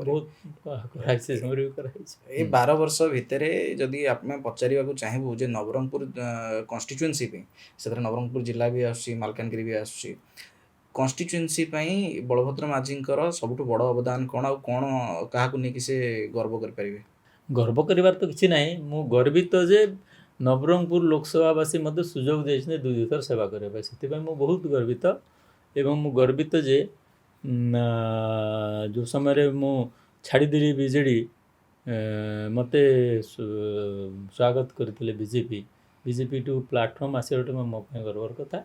बाकी काम काम कर गर्वित ना, खुशी लगुच जे जयपुर पूरा निर्वाचन मंडली रे टिके गोटे 50-60 किलोमीटर जदि आम कह कटिंग एक्रॉस जोड़ा कहते कोटपाड कन्स्टिट्युएंसी छाड़देले ना नवरंगपुर ना मालकानगिरी 1 इंच रेलवे लाइन नाला एवं भी ना। सेपरी जगार भद्राचलम रु मालकानगिरी, जयपुर, नवरंगपुर जूनागढ़ पर्यंत 460 किलोमीटर रेलवे लाइन सैंक्शन करेवा, जोटा कि स्वाधीन भारत रे द्वितीय दीर्घतम रेलवे प्रोजेक्ट हम। सबुठार दीर्घतम रेलवे प्रोजेक्ट स्वाधीन भारत हूँ 750 किलोमीटर मुंबई रु मैंगलोर, द्वितीय हूँ 460 किलोमीटर लंबा। एत लंबा नुआ रेलवे लाइन कौन सी अंचल सैंक्शन है, जोटा मोर अनुरोध क्रमे मोदीजी को आशीर्वाद एवं प्रथमे तो अश्विनी जी नथिले, द्वितीय पर्यायर जोटा मालकानगिरी, भद्राचलम और नवरंगपुर, जूनागढ़ ये लाइन सैंक्शन करिबारे अश्विनी जी सहयोग, अश्विनी वैश्य धन्यवाद देवी। ता सहित धर्मेंद्र प्रधान एवं श्री जुएल ओराम को आशीर्वाद रही। बीजेपी को आनिबा लोक होउछंती धर्मेंद्र प्रधान, तेणुक एम सहयोग बिना तांकर साहाय्य बिना ये सब संभव नाथिला। एटा बहुत बड़े अचिवमेंट। ता सहित मु अनुरोध कर आसली जे पापड़ाहांडी रु उमरकोट रायगढ़ देखी नेशनल हाईवे हवा कथा धमतेरी को छत्तीसगढ़ रे बारंबार मंत्री को रिक्वेस्ट करुली, अनुरोध करुली। मो कल्पना बाहरी थिला जे से नेशनल हाईवे जगार रायपुर विशाखापट्टनम भारतमाला प्रोजेक्ट सैंक्शन करदेवे। यहाँ गोटे बहुत बड़ा अचिवमेंट। ता सहित बहुत रोड रास्ता कराई, पाखापाखि 3000 किलोमीटर ऊर्ध प्रधानमंत्री सड़क होती एवं नेशनल हाईवे चौड़ाकरण विगत दिन रही। बहुत रास्ता को आरडी रास्ता को पीडब्ल्यूडी को हस्तांतर मुझे जोटा कि संभव नाला। यही वर्ष आम 900 किलोमीटर आवरी पीडब्ल्यूडी को हस्तांतर प्रस्ताव दे, पर्यायक्रम ये वर्ष 100 किलोमीटर पीडब्ल्यूडी जाइए, पर्यायक्रम से भी हो। तेणु गमनागमन रे विद्युतकरण बिजुली रे विद्युतकरण रे नवरंगपुर जिले में ही से समय 2टा ग्रिड हो जाइथिला। कोटपाड सेगमेंट रे गोटे ग्रिड, 2टा ग्रिड मालकानगिरी रे सबस्टेशन ट्रांसफॉर्मर तो गाँ गाँ को तैयारी हला। तो विद्युतकरण बहुत से अभाव थिला। तो यही सब मेजर जिनस जोटा मु विफल हेली। राज्य सरकार एक्सक्लूसिवली जेहेतु न चाहिए हबार नथिला एजुकेशन रे, किंतु डबल इंजन सरकार हला पर से मत प्रगति जमती मुझे कहली माने 5टी डिग्री कॉलेज या भितर करार सफल होती, मेडिकल कॉलेज होती। मोर दुख अच्छी वर्तमान मध्य जलसेचन को लेकिन मेजर जलसेचन तेल इंटीग्रेटेड प्रोजेक्ट अच्छी, मिडिल कोलाब अच्छी, आउ भास्किल रे संभावना अच्छी। किंतु ता सहित बोरवेल किसी कराऊँ, सोलार पंप आम सरकार आनी जो बिजुली खर्च लगे ना चाषी मानू। तो ବାକି ଓଭରାଲ୍ ତ ଆମେ ମନିଟରିଂ ସବୁ ଦୃଷ୍ଟିରୁ କରୁଛୁ, ଯେମିତି ନବରଙ୍ଗପୁର ବି ପଛରେ ରହିବା ନାହିଁ। ମୋଦିଙ୍କର ସ୍ୱପ୍ନ ବିକଶିତ ଭାରତର ଗୋଟେ ଭାଗ ହେଇକି ବିକଶିତ ନବରଙ୍ଗପୁର ହେଇକି ରହିବ, ସେ ଦିଗରେ ଆମେ ମଧ୍ୟ ଚେଷ୍ଟା କରୁଛୁ। ଆଶୀର୍ବାଦ ମୋଦିଜୀଙ୍କର ଅଛି ଏବଂ ସହଯୋଗ ମୋହନ ମାଝୀଙ୍କର ଅଛି।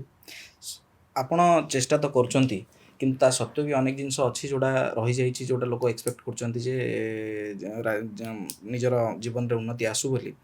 ମୁଖ୍ୟତଃ ମକା ଆଉ କାଜୁର ଯେଉଁ ଚାଷୀମାନେ ଅଛନ୍ତି ସେମାନଙ୍କର ଗୋଟେ ଅଭିଯୋଗ ରହେ ସଦାବେଳେ ଯେ କାଜୁ ଆଉ ମକାର ମାର୍କେଟ ଲିଙ୍କିଂ ହେଇପାରୁନି ବୋଲି ଅଭାବୀ ବିକ୍ରି ହେଉଛି। କ'ଣ ପାଇଁ ଅଭାବୀ ବିକ୍ରିର କ'ଣ ୟାର ସମାଧାନ ହେଇପାରିବ ଆଉ କେମିତି ୟାକୁ ଦୂର କରାଯାଇପାରିବ? କାଜୁରେ ଅଭାବୀ ବିକ୍ରି ନାହିଁ କହିବାକୁ ଗଲେ। କାଜୁ ରେ ନବରଙ୍ଗପୁର ସହିତ କୋରାପୁଟ ଅନ୍ୟାନ୍ୟ ଅଞ୍ଚଳରେ ବହୁତ ଗୁଡ଼ିଏ ପ୍ରୋସେସିଂ ଫ୍ୟାକ୍ଟ୍ରି ଅଛି।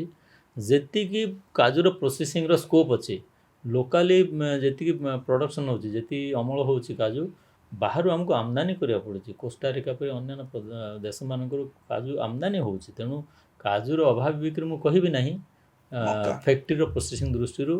ମକାରେ ଗଭର୍ଣ୍ଣମେଣ୍ଟ MSP ନିର୍ଦ୍ଧାରିତ କରିଛନ୍ତି। ବିଗତ ସରକାର ତ କିଣି ନଥିଲେ, ଆମ ସରକାର ମଧ୍ୟ ବର୍ତ୍ତମାନ ସେ ମଣ୍ଡିରେ କିଣିବାର ବ୍ୟବସ୍ଥା କରିନାହାନ୍ତି। ବାହାରୁ କିଛି କିଛି କମ୍ପାନୀ ଆସିକି ମକା ସମ୍ବନ୍ଧୀୟ ପ୍ରୋସେସିଂ ପ୍ଲାଣ୍ଟ ଲଗାଇବା ପାଇଁ ଉଦ୍ୟମ କରୁଛନ୍ତି। କିନ୍ତୁ ମକା ଆମର ସେଠିକାର ଯେଉଁ ପ୍ରଡକ୍ସନ୍ ହେଉଛି, ତାଙ୍କୁ କହିବା ହିସାବରେ ଏଠି ଆମେ ମଧ୍ୟ ଟିକେ ଏଫର୍ଟ ଦେବାର ଅଛି, ଟିକେ ସଚେତନ କରିବାର ଅଛି ଚାଷୀଙ୍କୁ। ମକା ଯେଉଁଟା ସେଠି ପ୍ରଡକ୍ସନ୍ ହେଉଛି, ଯେଉଁଟା ଅମଳ ହେଉଛି, ସେଇଟା ଏତେ କ୍ୱାଲିଟିର ନାହିଁ ଯେଉଁଟା ଖାଇବା ପାଇଁ ପ୍ରୋସେସିଂ ହେଇପାରିବ। ସେଥିରେ ଗୁଡ଼ାଏ କେମିକାଲ ରହୁଛି, ଫର୍ଟିଲାଇଜର, ରାସାୟନିକ ସାରର ବହୁତ ବହୁଳ ମାତ୍ରାରେ ବ୍ୟବହାର ହେଉଛି। ଆଉ ଯେଉଁ ବିହନ ବ୍ୟବହାର କରାଯାଉଛି ସେ ମଧ୍ୟ ସେତେ ଉତ୍ତମ କ୍ୱାଲିଟିର ବିହନ ନାହିଁ। ଯେଉଁଟା ପପକର୍ଣ୍ଣ ଭେରାଇଟିର ହେଇଥାଏ, ତା ବେବି କର୍ଣ୍ଣ ହେଇଥାନ୍ତା କି ମକାର ଆପଣ ଅନ୍ୟାନ୍ୟ କିଛି କରି ଖାଇବା ପାଇଁ ତିଆରି ହେବା ପରି ଯୋଗ୍ୟତା ହେଇଥାନ୍ତା, ତାହେଲେ ମକାର ମାର୍କେଟିଂଟା ଗୋଟେ ଭଲ ହେଇଥାନ୍ତା। ଆଜିର ମକା ମୋଷ୍ଟଲି ଆପଣଙ୍କର କେଟେଲ ଫିଡ୍ ଆଉ କ'ଣ କୁକୁଡ଼ା ଖାଦ୍ୟରେ ବ୍ୟବହାର ହେଉଛି। ତ ଏଇଠି ଚାଷୀଙ୍କୁ ଟିକେ ବି ସଚେତନ ହେବାର ଅଛି। କ୍ୱାଲିଟି ମେଣ୍ଟେନ୍ କରିବେ ନାହିଁ, କେମିକାଲ କଣ୍ଟେଣ୍ଟର ଲିମିଟ୍ ମେଣ୍ଟେନ୍ କରିବେ ନାହିଁ, ତାହେଲେ ଟିକେ ଅସୁବିଧା ହେବ। ତଥାପି ମୁଁ ସରକାରଙ୍କ ସହିତ ଆଲୋଚନା କରୁଛି। ଆପାତତଃ ସେ ଯଦି ମୁଁ ଯେତିକି କଥାବାର୍ତ୍ତା ହେଇଛି, ଆଗାମୀ ବର୍ଷ ହୁଏତ ଆମେ ମକା ମଣ୍ଡି ଆରମ୍ଭ କରିବା କଥା, ଯଦି ସରକାର ମୋର ଅନୁରୋଧକୁ ରକ୍ଷା କରନ୍ତି। ଆପଣଙ୍କର କୃଷି ସହିତ ବହୁତ ଘନିଷ୍ଠତା ଅଛି, କୃଷକ ପରିବାରରୁ ବି ଆପଣ ଆସିଛନ୍ତି, ଆପଣଙ୍କ ଅଞ୍ଚଳରେ ବି କୃଷକମାନଙ୍କର ସମସ୍ୟାକୁ ନେଇକି ଲଗାତାର କାମ କରୁଛନ୍ତି। ଗୋଟେ କଥା ଆପଣ କହିଲେ ଯେ ଧାନ କ୍ୱିଣ୍ଟାଲ ପିଛା 800 ଟଙ୍କା ଇନପୁଟ୍ ସବସିଡ଼ି ମିଳୁଛି, ସେଥିପାଇଁ ଧାନ ଚାଷୀ ଖୁସି ଅଛନ୍ତି। ଅନ୍ୟ ଗୋଟେ ପଟେ ମକା ଚାଷୀ ହୁଅନ୍ତୁ, ତୈଳବୀଜ ଚାଷୀ ହୁଅନ୍ତୁ, ଡାଲି ଚାଷୀ ହୁଅନ୍ତୁ, ସେମାନଙ୍କ ପରିବା ଚାଷୀ ହୁଅନ୍ତୁ, ତାଙ୍କର ଅଳ୍ପ ବହୁତ କିଛି ସମସ୍ୟା ରହୁଛି। ୟା ଦ୍ୱାରା ଧାନ ଚାଷ ପାଇଁ ଅଧିକରୁ ଅଧିକ ଚାଷୀ ଦିନକୁ ଦିନ, ଯେଉଁମାନେ ଅନ୍ୟ କିଛି ଫସଲ କରୁଥିଲେ, ସେମାନେ ଧାନ ଚାଷ ପ୍ରତି ଆଗ୍ରହୀ ହେଉଛନ୍ତି। ୟା ଦ୍ୱାରା ରାଜ୍ୟର ଅନ୍ୟ ସବୁ ଫସଲ ଉଜୁଡ଼ିଯିବନି ତ? ନାଇଁ, ସେଥିରେ ସମସ୍ୟା ଅଛି, ବର୍ତ୍ତମାନ ଅଛି। ଉଦାହରଣ ସ୍ୱରୂପ 2024ରେ ଯେଉଁ ସମୟରେ ଧାନ କିଣା ପୂର୍ବତନ ସରକାର ସମୟରେ ହେଇଥିଲା, ନବରଙ୍ଗପୁରରେ ଧାନ କିଣା ହେଇଥିଲା 14 ଲକ୍ଷ କୁଇଣ୍ଟାଲ। 800 ଟଙ୍କା ବଢ଼ାଇବା ଦ୍ୱାରା 2025ରେ ନବରଙ୍ଗପୁରର ବଢ଼ି ହେଇଗଲା 25 ଲକ୍ଷ କୁଇଣ୍ଟାଲ। ଏ ବର୍ଷ କିଣା ହେଇଛି 37,50,000 କୁଇଣ୍ଟାଲ, ମାନେ 2024ର 2 ଗୁଣ ହେଇଗଲା। ଆମର ଖାଲି PDSକୁ ଯଦି ଯିବ, ତାହେଲେ ଆମର 12 ଲକ୍ଷ କୁଇଣ୍ଟାଲ ଧାନ ହେଲେ ନବରଙ୍ଗପୁର ପାଇଁ ଯେତିକି PDSର ଦରକାର ଅଛି ସେଇଟା ପୂରଣ ହେଇଯାଉଛି। ଅର୍ଥାତ୍ ବାକି 15 ଲକ୍ଷ କୁଇଣ୍ଟାଲ ଧାନର ଯେଉଁ ଚାଉଳ ବାହାରିବ, ଆମକୁ ବାହାରକୁ ପଠାଇବାକୁ ପଡ଼ିବ। ତେଣୁକରି ଧାନ କିଣାରେ ମଧ୍ୟ ଯଦିଓ ସରକାରଙ୍କର ସମୟସୀମା ମାର୍ଚ୍ଚ ଭିତରେ କିଣିବେ ବୋଲି ଖରିଫରେ କହିଥିଲେ, ମାର୍ଚ୍ଚ ଭିତରେ କିଣିଲେ, କିନ୍ତୁ ଚାଷୀ ଯେତେ ଜଲ୍ଦି ବିକିବା ପାଇଁ ଚାହୁଁଥିଲେ, ଜଲ୍ଦି ବିକିକି ନିଶ୍ଚିତ ଭାବରେ ସମସ୍ତଙ୍କର ଦରକାର ଥାଏ, କାହାର ପୁଅ ଝିଅ ବାହା କରିବେ, କାହାର କିଛି ନା କିଛି ଘର ବନେଇବେ, କିଛି କରିବେ। ତ ଆହୁରି ତ୍ୱରାନ୍ୱିତ ଭାବରେ ଯେମିତି ହେବା କଥା ହେଇପାରିଲାନି। ଏଥିପାଇଁ ହେଇପାରିଲାନି ଯେ ମିଲ୍ରେ ଧାନ ଗଚ୍ଛିତ ହେଇକି ରହିଲା 2025ର, ସେଠି ଖାଲି ହେଇନାହିଁ। ନୂଆ ଧାନ ପୁଣି ରଖିକି କେମିତି ସେ ଏଭାକୁଏସନ୍ ଯଦି ପର୍ଯ୍ୟନ୍ତ ହେଇନାହିଁ, ସେଠିକାର ବିଜି ତାଙ୍କର ଫସିକି ଥିଲା। ଯେହେତୁ ପୁରା ଧାନ ଯଦି ଆପଣ ଦେଇନାହାନ୍ତି, ତା ବ୍ୟାଙ୍କ ଗ୍ୟାରେଣ୍ଟି ଆପଣ ଫସିକି ରହୁଥିଲା। ଏକ୍ସଟ୍ରା ବିଜି ଦେବା ପାଇଁ ମିଲରମାନଙ୍କୁ ପଡ଼ୁଥିଲା, ଯେଉଁଟା ସେମାନେ ସକ୍ଷମ ନଥିଲେ। ତ ଧାନର ଇନପୁଟ୍ ସବସିଡ଼ି ଦେବା ଦ୍ୱାରା ସରକାରଙ୍କୁ ଟିକେ ଅକଳିଆ ପରିସ୍ଥିତିରେ ବର୍ତ୍ତମାନ ପଡ଼ିବାକୁ ହେଇଛି। ଧାନ ହିଁ କେବଳ ଗୋଟେ ନାହିଁ, ମୁଁ ଅନୁରୋଧ କରିବି ଆପଣଙ୍କ ମାଧ୍ୟମରେ ସମସ୍ତ ଚାଷୀକୁ ଆମେ ଗୋଟେ ଉଦ୍ୟମ କରିଥିଲୁ ବିଗତ ଦିନରେ ଏବେ ପୁଣି ତାକୁ ତାର ପୁନର୍ବାର ଆମେ ବହୁତ ଜଲ୍ଦି କାର୍ଯ୍ୟକ୍ରମ କରିବାକୁ ଯାଉଛୁ। ସେଟା ତ ଗତ ଥର ଗୋଟେ ଜିଲ୍ଲାରେ ନବରଙ୍ଗପୁରରେ କରାଯାଇଥିଲା 12ଟା ବୈଜ୍ଞାନିକ କେନ୍ଦ୍ର ମାନେ ଅନୁଷ୍ଠାନକୁ ICAR IMT CMR ଏମାନଙ୍କୁ ନେଇକି ଆମେ ସେଠି ମାଛ ଚାଷ ବାୟୋ ଫର୍ଟିଲାଇଜର ଇଣ୍ଟିଗ୍ରେଟେଡ୍ ଫାର୍ମିଂ ଏସବୁ କରିଥିଲୁ। ସେଥିରେ ଆମକୁ ସଫଳତା ମିଳିଥିଲା ମାଛ ଚାଷରେ bio fertiliser liquid urea production ଆମେ ନବରଙ୍ଗପୁରରେ କରିବାର ସଫଳ ହୋଇଥିଲୁ। ଧୂପକାଠି ତିଆରି ହେଉଛି ନବରଙ୍ଗପୁରରେ, ଚକୋଲେଟ୍ ତିଆରି ହେଉଛି। କ୍ୟାଶ୍ କ୍ରପ୍ ରିଲେଟେଡ୍ ଚାଷ ଯେଉଁଥିରେ କି ଆପଣ ବହୁତ ଲାଭାନ୍ୱିତ ହେବେ। ମାଛ ଚାଷ କରିବେ।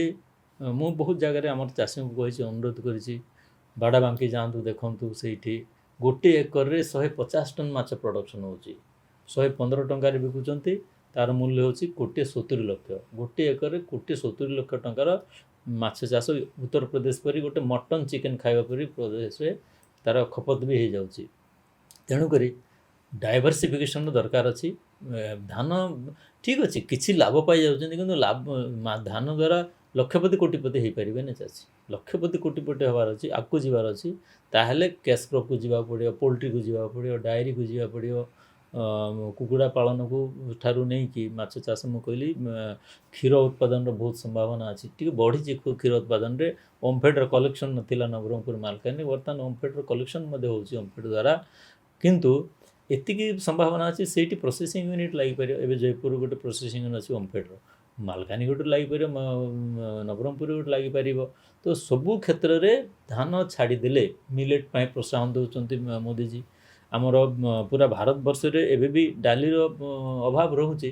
ଡାଲି ସେଠି ପ୍ରଡକ୍ସନ୍ର ବହୁତ ବଢ଼ିଆ ଜାଗା, ସେଇଠି ଫଳର ପ୍ରଡକ୍ସନ୍ ବହୁତ ବଢ଼ିଆ ବାକରେ ହେଇପାରିବ। ଏତେ ବଢ଼ିଆ ଜମି, ଫଳରେ ବଢ଼ିଆ କି ପଇସା ଇନକମ୍ କରିପାରିବେ। ଯେଉଁ ଚାଷୀମାନେ ଆମ୍ବ କରିଥିଲେ, ବଢ଼ିଆ ଗୋଟେ ଏକରରେ 1.5 ଲକ୍ଷ 2 ଲକ୍ଷ ପର୍ଯ୍ୟନ୍ତ ଆମ୍ବ ପାଇଛନ୍ତି। ଧାନରେ ତ ଆପଣ ଏକରେ ଏତିକି ବି ପାଉନଥିବେ। ଅତଏବ ଧାନ ବ୍ୟତିରେକେ ବହୁତ କିଛି ହର୍ଟିକଲଚର ରିଲେଟେଡ୍ ଫଳ, ପନିପରିବା ଆଉ ପଶୁପାଳନ, ମତ୍ସ୍ୟପାଳନ ଠାରୁ କୁକୁଡ଼ା ଏଗୁଡ଼ାକୁ ଯିବେ। ଆମେ ଚେଷ୍ଟା କରୁଛୁ। ମୁଁ ଭଗବାନଙ୍କୁ ପ୍ରାର୍ଥନା କରିବି ଆମକୁ ଆଶୀର୍ବାଦ ଦିଅନ୍ତୁ। ଚାଷୀମାନଙ୍କୁ ଅନୁରୋଧ କରିବି, ସେମାନେ ସରକାର ଯେତେ ପ୍ରକାର ସବସିଡ଼ି ସ୍କିମ୍ ଅଛି ତାର ଲାଭ ନିଅନ୍ତୁ। ମୁଦ୍ରା ଯୋଜନା ଠାରୁ ନେଇକି ସବୁ କିଛି ତାର ବି ଲାଭ ନିଅନ୍ତୁ। MSME ବହୁତ କମ୍ ଅଛନ୍ତି ଭାରତ, ଓଡ଼ିଶାରେ ତ ଏମିତି ବି କମ୍ ଅଛନ୍ତି, ମୋ ଏରିଆରେ ଆହୁରି କମ୍ ଅଛନ୍ତି। MSME ଆସିଲେ MSMEର ଯେଉଁ ଗଭର୍ଣ୍ଣମେଣ୍ଟ ସବସିଡ଼ି ପାଇଁ ଅନ୍ୟାନ୍ୟ ବହୁତ ଗୁଡ଼ିଏ ସ୍କିମ୍ ରଖିଛନ୍ତି, ସେଥିରୁ ଲାଭାନ୍ୱିତ ହେବେ। MSMEକୁ ଆସୁନାହାନ୍ତି। ପଢ଼ା ଲେଖା ଆମର ପୁଅ ଝିଅମାନେ ଅଛନ୍ତି, ଟେକ୍ନିକାଲି ମଧ୍ୟ ସେମାନେ ପୁଅ ଝିଅ ପିଲାମାନେ ଅଛନ୍ତି। ଆମେ ଚାକିରି ବେଶୀ ହେଉଛୁ। ଚାକିରି ସରକାରୀ ଚାକିରି କ'ଣ ଅଛି? କିଛି ଦରମା ଛାଡ଼ିଦେଲେ ଆଉ କିଛି ନାହିଁ। ଏଇଠି ତ ଆପଣଙ୍କର ମୋଦିଜୀ ଯେଉଁ ପ୍ରକାର ସ୍କୋପ୍ ବର୍ତ୍ତମାନ କରିଛନ୍ତି, ୟୁନିକର୍ଣ୍ଣ କେତେ ୟୁନିକର୍ଣ୍ଣ ବାହାରି ପଡ଼ିଲେଣି। ପିଲାମାନେ ଚାକିରି ଛାଡ଼ିକି ଏଣ୍ଟରପ୍ରେନ୍ୟରସିପ୍କୁ ଆସୁଛନ୍ତି। ସେହି ପ୍ରକାର ମାନସିକତା ଆମର ଛାତ୍ରଛାତ୍ରୀ ମଧ୍ୟ ଆମର ପଢ଼ା ଲେଖା ଯୁବକ ଯୁବତୀମାନେ ମଧ୍ୟ ଦେଖାଇବାର ଅଛି। ତେଣୁକରି ଧାନ ବାହାରେ ବହୁତ ସ୍କୋପ୍ ଅଛି। ସମସ୍ତେ ଧାନ ବାହାରକୁ ଯାଆନ୍ତୁ। ଧାନ ବାହାରକୁ ଯିବେ, ଚାଷ କରିବେ, କ୍ୟାଶ୍ କ୍ରପ୍ କରିବେ, ସବୁ କଥା କୁ ନେଇକି ଆପଣ ହାଇଲାଇଟ୍ କଲେ। ଇନ୍ଦ୍ରାବତୀ ନଦୀରେ ହେଉଛି ନବରଙ୍ଗପୁରର ଜୀବନ ରେଖା। ତା ଉପରେ ଚାଷୀମାନେ ନିର୍ଭରଶୀଳ। ଇନ୍ଦ୍ରାବତୀ ନଦୀ ଉପରେ ଡ୍ୟାମ୍ଟିଏ ତିଆରି ହେଲା। ତାପରେ ଗୋଟେ ଅଭିଯୋଗ ଆସିଲା ଯେ ଡ୍ୟାମ୍ ତଳମୁଣ୍ଡରେ ଚାଷୀମାନଙ୍କୁ ମାନେ ନଈ ଶୁଖିଯିବାର ଅଭିଯୋଗ ଆସିଲା, ତାଙ୍କୁ ସଫିସିଏଣ୍ଟ ପାଣି ମିଳୁନାହିଁ ବୋଲି ଅଭିଯୋଗ ଆସିଲା। ତାକୁ ନେଇକି ଗୋଟେ କେନାଲଟେ ହେବ ବୋଲି ପ୍ରସ୍ତାବ ଥିଲା। ସେ କେନାଲଟିର କାମ ବର୍ତ୍ତମାନ ସୁଦ୍ଧା ଆରମ୍ଭ ହୋଇପାରିନାହିଁ, କ'ଣ ପାଇଁ? ସେଥିରେ କାମ ଆରମ୍ଭ ହେଇଯାଇଛି। ସେଥିରେ ପାଖାପାଖି 10,000 ହେକ୍ଟର ଜମି ଜଳସେଚିତ ହେବ, କିନ୍ତୁ ତା ବାହାରେ ମଧ୍ୟ ଆହୁରି ଅଧିକା କିଛି ହେଇପାରିବ। ତାକୁ କରିବା ପାଇଁ ହେଲେ ଆମର ମହାନଦୀ ଟ୍ରିବ୍ୟୁନାଲଟା, ଯଦିଓ ଇନ୍ଦ୍ରାବତୀ ମହାନଦୀ ଅବବାହିକାରେ ଯାଉନାହିଁ, ସେଟା ଗୋଦାବରୀ ଅବବାହିକାରେ ଯାଉଛି। ଗୋଦାବରୀ ଆମର ମିଡ଼ିଲ୍ କୋଲାବ ଅଛି, ଏଇଟା ଅଛି ଆଉ ଭାସ୍କେଲ ଅଛି। ଯେହେତୁ ମହାନଦୀରେ ତାଙ୍କର ଫସିକି ଅଛି ବୋଲି ସେମାନେ ଭାବୁଛନ୍ତି, ଆରୋପ କରୁଛନ୍ତି ଛତିଶଗଡ଼। ତେଣୁ ମହାନଦୀର ବିବାଦ ସମାଧାନ ହେଇଗଲା ପରେ ଅନ୍ୟାନ୍ୟ ଯେଉଁ ପ୍ରୋଜେକ୍ଟ ଛତିଶଗଡ଼କୁ ଲାଗିକି ଅଛି, ଯଦିଓ ଗୋଦାବରୀ ଅବବାହିକାରେ, ସେଇଟା ମଧ୍ୟ ହଟିଯିବ ଏବଂ 10,000 ହେକ୍ଟର ବାଦେ ଆମେ ଇନ୍ଦ୍ରାବତୀରେ ମଧ୍ୟ ପାଣି ନେଇକି ନବରଙ୍ଗପୁର ଚାଷୀକୁ ଦେଇପାରିବୁ। କ'ଣ କନଫ୍ଲିକ୍ଟ ଅଛି ଏକ୍ଜାକ୍ଟଲି ଇନ୍ଦ୍ରାବତୀ କେନାଲକୁ ନେଇକି କ'ଣ ଛତିଶଗଡ଼ ସାଙ୍ଗରେ କ'ଣ କନଫ୍ଲିକ୍ଟ ନାଇଁ ନାଇଁ କନଫ୍ଲିକ୍ଟ ସେମାନେ କହୁଛନ୍ତି ଆପଣ ଆମକୁ ମହାନଦୀରେ ଲଟକେଇକି ରଖିଛନ୍ତି, ତେଣୁ ଆମେ ବି ସେ ଯଦିଓ ଗୋଦାବରୀ ଆମେ କାହିଁକି ଆପଣ ପ୍ରୋଜେକ୍ଟର କ୍ଲିୟରାନ୍ସ ଦେବୁ, ଏନ୍ଓସି ଦେବାକୁ ପଡ଼େ। 10,000 ହେକ୍ଟରରୁ ଅଧିକ ଗଲେ ଆପଣଙ୍କୁ ଯେଉଁ ଅବବାହିକାରେ ଯେତିକି ପ୍ରଦେଶ ଅଛନ୍ତି ତାଙ୍କର ବିନା ଏନ୍ଓସିରେ ଆପଣ ପ୍ରୋଜେକ୍ଟ କରିପାରିବେ ନାହିଁ। ଟେକ୍ନିକାଲ ପ୍ରୋବ୍ଲେମ୍ ରହିଛି, ତେଣୁକରି ଆମେ ଲାଗିଛୁ ଆଉଟ୍ ଅଫ୍ ଟ୍ରିବ୍ୟୁନାଲ ସେଟଲମେଣ୍ଟ ହେଉ କି ଟ୍ରିବ୍ୟୁନାଲ ମାଧ୍ୟମରେ ହେଉ ଜଲ୍ଦି ସମାଧାନ ହେଇଯାଉ। ଆମର ଯେତେ ସବୁ ଜଳ ପ୍ରକଳ୍ପ ଛତିଶଗଡ଼ ସହିତ ସଂଲଗ୍ନ ସବୁ ଜଳ ପ୍ରକଳ୍ପ ଅଟକିକି ରହିଛି ସବୁ ଜାଗା ଆମେ କ୍ଲିୟର କରି ବହୁତ ଜଲ୍ଦି ଆଗକୁ ବଢ଼ିବୁ। ଗୋଟେ ବର୍ଡରିଂ ଡିଷ୍ଟ୍ରିକ୍ଟ ମାଲକାନଗିରି ନବରଙ୍ଗପୁର ଉଭୟ ବର୍ଡରିଂ ଡିଷ୍ଟ୍ରିକ୍ଟ ଏସବୁ ସମସ୍ୟା ତ ତା ସାଙ୍ଗରେ ଆସିବ ହିଁ। ବର୍ଡରିଂ ଡିଷ୍ଟ୍ରିକ୍ଟ ସାଙ୍ଗରେ ଯେଉଁ ସମସ୍ୟା ଗୁଡ଼ିକ ଆସେ, କିନ୍ତୁ ତା ସାଙ୍ଗରେ ଗୋଟେ ଅଲଗା ସମସ୍ୟା ବି ଅଛି ଯେ ଓଡ଼ିଶାରୁ ଗୋ ଚାଲାଣ ବହୁତ ହୁଏ ସେଇ ଜିଲ୍ଲା ଗୁଡ଼ିକ ମାଧ୍ୟମ ଦେଇ, ଖାସ କରି ନବରଙ୍ଗପୁର ଦେଇକି ଗୋ ଚାଲାଣ ଅନ୍ୟ ରାଜ୍ୟକୁ ହେଉଥିବାର ବହୁତ ଅଭିଯୋଗ ଆସେ। ଆପଣ ଏଇ ପ୍ରସଙ୍ଗଟିକୁ ବି ଉଠେଇଛନ୍ତି ଗତ କିଛି ବର୍ଷ ଧରି। ଇଏ ଗୋ ଚାଲାଣର ସମସ୍ୟାଟା କ'ଣ ପାଇଁ ହେଉଥିଲା ଆଉ କେମିତି ୟାକୁ ଅଟକା ଯାଉଛି, ଆଉ ଆପଣ କାହିଁକି ଗୋ ଚାଲାଣ ପ୍ରତି ହଠାତ୍ ମନୋନିବେଶ କରିବା ଆରମ୍ଭ କଲେ? ଭାରତୀୟ ଜନତା ପାର୍ଟିକୁ ଆସିବାର ପ୍ରଭାବ କିଏ? ନାଇଁ ମାନେ ପ୍ରଭାବ ନାହିଁ। ଦେଖନ୍ତୁ କଥା ହେଉଛି ଗୋ ଚାଲାଣ କେଉଁ ଗାଈର ଚାଲାଣ ହେଉଛି? ସେଇ ଗାଈର ଚାଲାଣ ହେଉଛି ଯେଉଁ ଗାଈ ଜୀବନ ସାରା କ୍ଷୀର ଦେଲା, ଛୁଆ ଦେଲା, ବାଛୁରୀ ଦେଲା, ବଳଦ କି ତା ବଳଦ ତା ଛୁଆ ବଳଦ ହେଇକି ଚାଷ କରି ଆମକୁ ପୋଷିଲା। ଆମେ ଗାଈକୁ କାମଧେନୁ ବୋଲି ମଧ୍ୟ କହୁ, ଗାଈକୁ ମା' ବୋଲି ମଧ୍ୟ କହୁ। ଗାଈଠୁ ସବୁ ପାଉଛୁ, କ୍ଷୀର ଠାରୁ ଗୋବର ଠାରୁ ନେଇକି ସେ ଗୋବର ନେଇକି ଆପଣ ଖତ ହିସାବରେ ବ୍ୟବହାର କରୁଛନ୍ତି। ଏତେ ସବୁ କଲା ପରେ ଯଦି ଗାଈଟା ବୁଢ଼ୀ ହେଇଗଲା ଆଉ କ୍ଷୀର ଦେଇପାରୁନାହିଁ, ତା ବୋଲି କ'ଣ କେତେ ଟଙ୍କାରେ ବିକୁଛନ୍ତି ଲୋକ? କିଛି 100 ଟଙ୍କାରେ ବିକୁଛନ୍ତି। ସେ ଗାଈ ଯାଇକି କେଉଁଠି କ'ଣ ହେଉଛି ତାଙ୍କୁ ଜଣା ବି ନାହିଁ। ଗୋ ଚାଲାଣ ହେଉଛି କାହିଁକି ହେଉଛି? ଦୁଇଟା ଜିନିଷ ପାଇଁ ହେଉଛି। ଗୋଟେ ହେଉଛି ଅଦରକାରୀ ଗାଈକି ବୁଢ଼ା ଗାଈ ବଳଦକୁ ବିକା ହେଉଛି। ଦ୍ୱିତୀୟ ହେଉଛି ଗାଈଟା ଯାଉଛି କେଉଁଠି? କୌଣସି ନା କୌଣସି ଗୋଟେ ଫ୍ୟାକ୍ଟ୍ରିକୁ ଯାଉଛି, ସ୍ଲଟରିଂ ହାଉସ୍କୁ ଯାଉଛି। ସେ ସ୍ଲଟରିଂ ହାଉସ୍ ତ ଅବୈଧ ନାହିଁ। କୌଣସି ସମୟରେ ସରକାରରୁ ଲାଇସେନ୍ସ ଦେଇଛନ୍ତି। ସେ ଯେଉଁ ଲୋକ ପଇସା ନିବେଶ କରିଛି ସେଟା ରଦ୍ଦ କରିବାକୁ ପଡ଼ିବ। ଯଦି ଗୋ ଚାଲାଣ ବନ୍ଦ କରିବ ଯେ ଫ୍ୟାକ୍ଟ୍ରିଟା ବନ୍ଦ କରିବାକୁ ପଡ଼ିବ। ଫ୍ୟାକ୍ଟ୍ରି ବନ୍ଦ କରିବା ପାଇଁ ହେଲେ ସରକାର ଗୋଟେ ନିଷ୍ପତ୍ତି ସେଥିରେ ନେବାର ଅଛି। ଫ୍ୟାକ୍ଟ୍ରି ବନ୍ଦ କରିବା ପାଇଁ ସେ ଯେଉଁ ଫ୍ୟାକ୍ଟ୍ରି ଲଗିଛି ଯେତିକି ଟଙ୍କା ଲଗିଛି ତାକୁ କମ୍ପନସେସନ୍ ଦେଇକି ବନ୍ଦ କରିବାକୁ ପଡ଼ିବ।